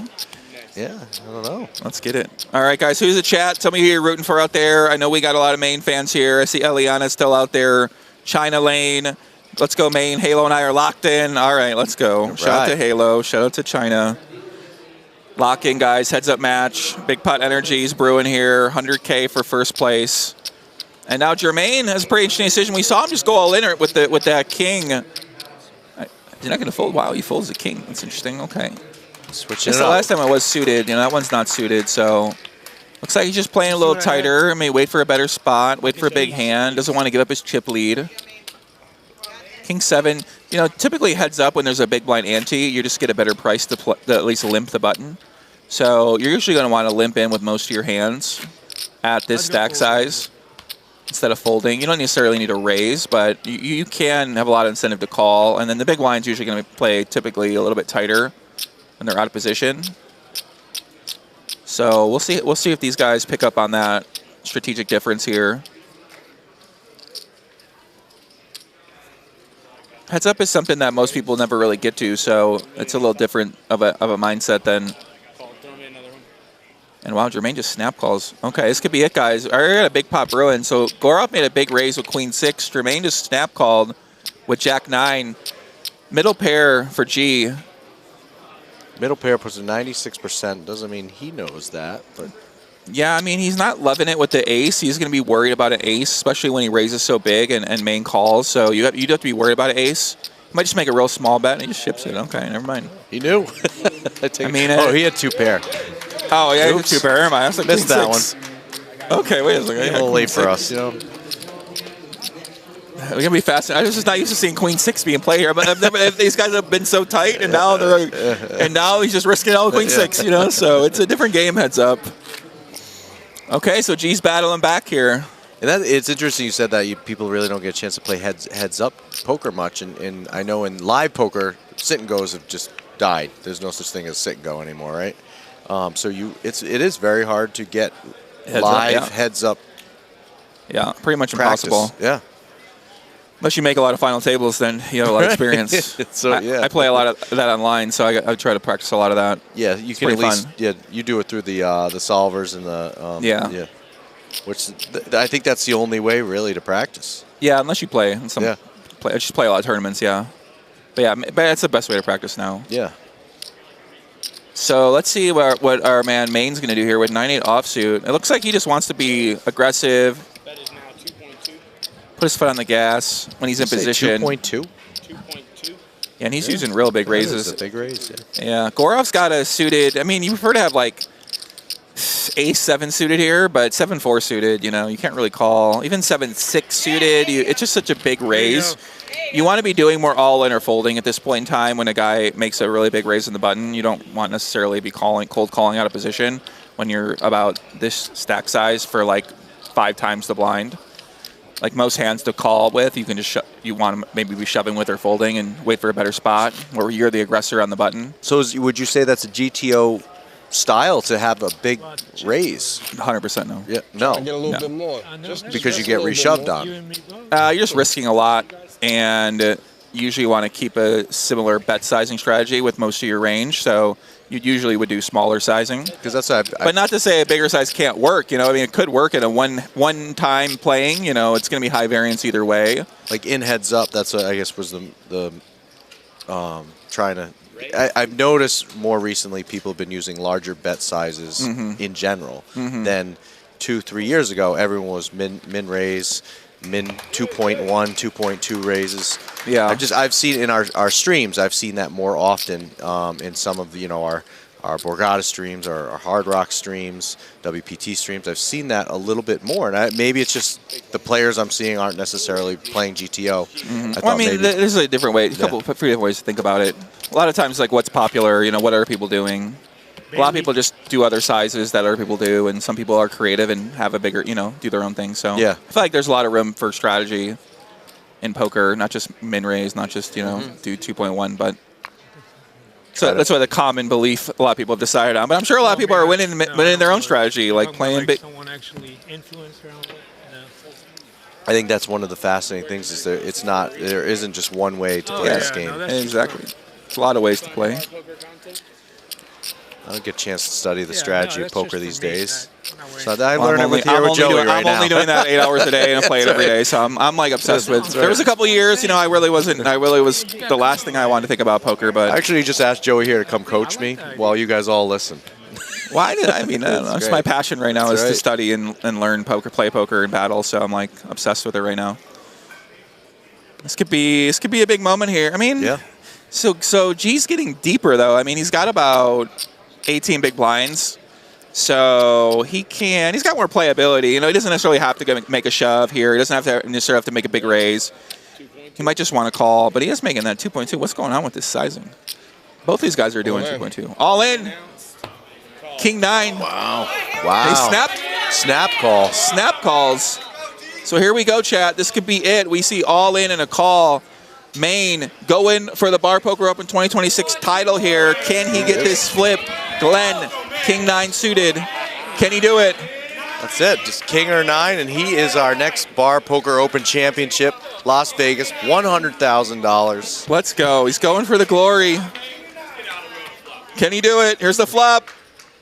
8-10 queen. Okay, he's got a gutter. He's got a king. He's got a 9. He's got a jack. Turn. Is the jack. Ooh. Let's boom. Straight on a turn. Disappears on the screen. He's going crazy with his crowd. He takes down the 2026 Bar Poker Open Championship. We lost him. There he is. What a play. Did we even get to a river? River was an ace. Yeah. What a competitor. There he is. That's fantastic. Congratulations, Mr. Mingo. And look at that. Look at the rail just waiting to congratulate him in this championship. $100,000. There's his league owner, Jimmy Rivers, potentially just as happy about this win as he is. To be fair, I called it hours ago. Oh, whoa, dealer. What the hell? What's going on here? How do you know that? Apparently, someone picked him to win. Shout out to Gaurav Sangal, second place, takes down 62K, Glenn? 65K. 65K, okay. $65,000. There he is. There's our winner. 2026 Bar Poker Open champ, Las Vegas champion. We got leagues that came from as far away as Canada, Australia, all over the country. And this is our champion, straight out of New York. Played so well, too, as well. Very well deserved. Yeah, he really did. I mean, ran well, played well, made some great moves, didn't really give any chips away. And what a performance. He was fueled by his crowd, fueled by that, by the positive support. Everybody in this chat, they're excited as well. Shout out to everybody out there who's been tuning in, watching live, supporting the show. Thank you, everyone that was joining us in this fun stream. What a final table. Yeah, I mean, much. That's a great table. And here's your payouts. Maria, $4,500. Peter Cody, $8,000. Henry Hearns, the Hitman, $11,000. Frank Johnson, $15,000. Ian Auville, $21,000. Robert Carswell, $32,000. Gaurav Sangal, second place, $65,000 in your 2026 Las Vegas World Champion is Jermaine Mingo out of No Limit, New York for $100,000. Let's go. China Lynn says, yes, Maine, Halo's daddy, from the poker tables in the Poconos to New York. Years and years of hard work. Let's go. That's right. This ain't come easy for him. Well-deserved on his career. Couldn't be more excited. What a great group out of New York here celebrating with him. Let's go. That's awesome. You'd love to see it. Once again, thank you all for joining us. Yes, guys. Thanks, everybody in the chat. Shout out to Glenn for putting on this great event as well. You and your team have done a great job, and appreciate being out here as well. So my name is Joey Ingram, guys, and once again, thanks everybody for tuning in. Catherine, Raymond, Alenia, Brando, Shav, DQ Beats, DQ, I think that's right. Jennifer Jamison, Deborah Poma, Aunt Samami, Vegas Freddy. You guys are awesome. Thank you very much. Appreciate everyone for tuning in. OG Sean White, Gary Stover, Sue Kennedy, Marty Not Supreme, China Lane, Preston Odell. And guess what? That's it. One more week until we start this all over again and qualify for Vegas 2027. So how can they do that if they want to qualify? 2 steps to qualify. Step 1, go to your bar. Find your bar at barpokeropen.com. Put in your zip code. Finish top 3. You finish top 3 in that bar, you get a token. You use that token any Sunday. We giving out Vegas packages every Sunday. We give out seats into this championship, and then you can be here playing for this massive amount of money in Las Vegas, partying with us, playing poker with us, having a great time. Cool. Well, guys, it was great. It was wonderful. See you guys next year. Thank you very much from the Bar Poker Open. Have a great night. See you soon. See you. All right, Jermaine, from your local bar to becoming the 2026 Bar Poker Open champion, what emotions are you going through right now? How does it feel? It feels awesome. It feels great. I'm just so excited. I know I might not show it, but I am really, really excited. I have to tell you, one of the dealers called it. He said, if Jermaine wins this next hand, I believe it was against Robert, he said he's going to take this down. Talk to me about what this journey's been like coming to the final table. It was awesome. It was fun. I had an extreme amount of fun. It was nerve-wracking. And that's it. I'm just so excited right now. I can't even get my words together. Do you want to give a shout out to your league, Bar Poker Open? Tell us about how much fun you had. New York, No Limit. We did it. We bringing it back home. Let's go. Let's go. And how are you going to be celebrating tonight? I don't know. I don't even know. All right, well, congratulations, and go have some fun with your friends. This is our Bar Poker Open 2026 champion. Oh, yeah. For those of you watching at home, you too can be a champion. Go to barpokeropen.com, and maybe you will be taking home $100,000 like Jermaine. We will see you next time. Woo!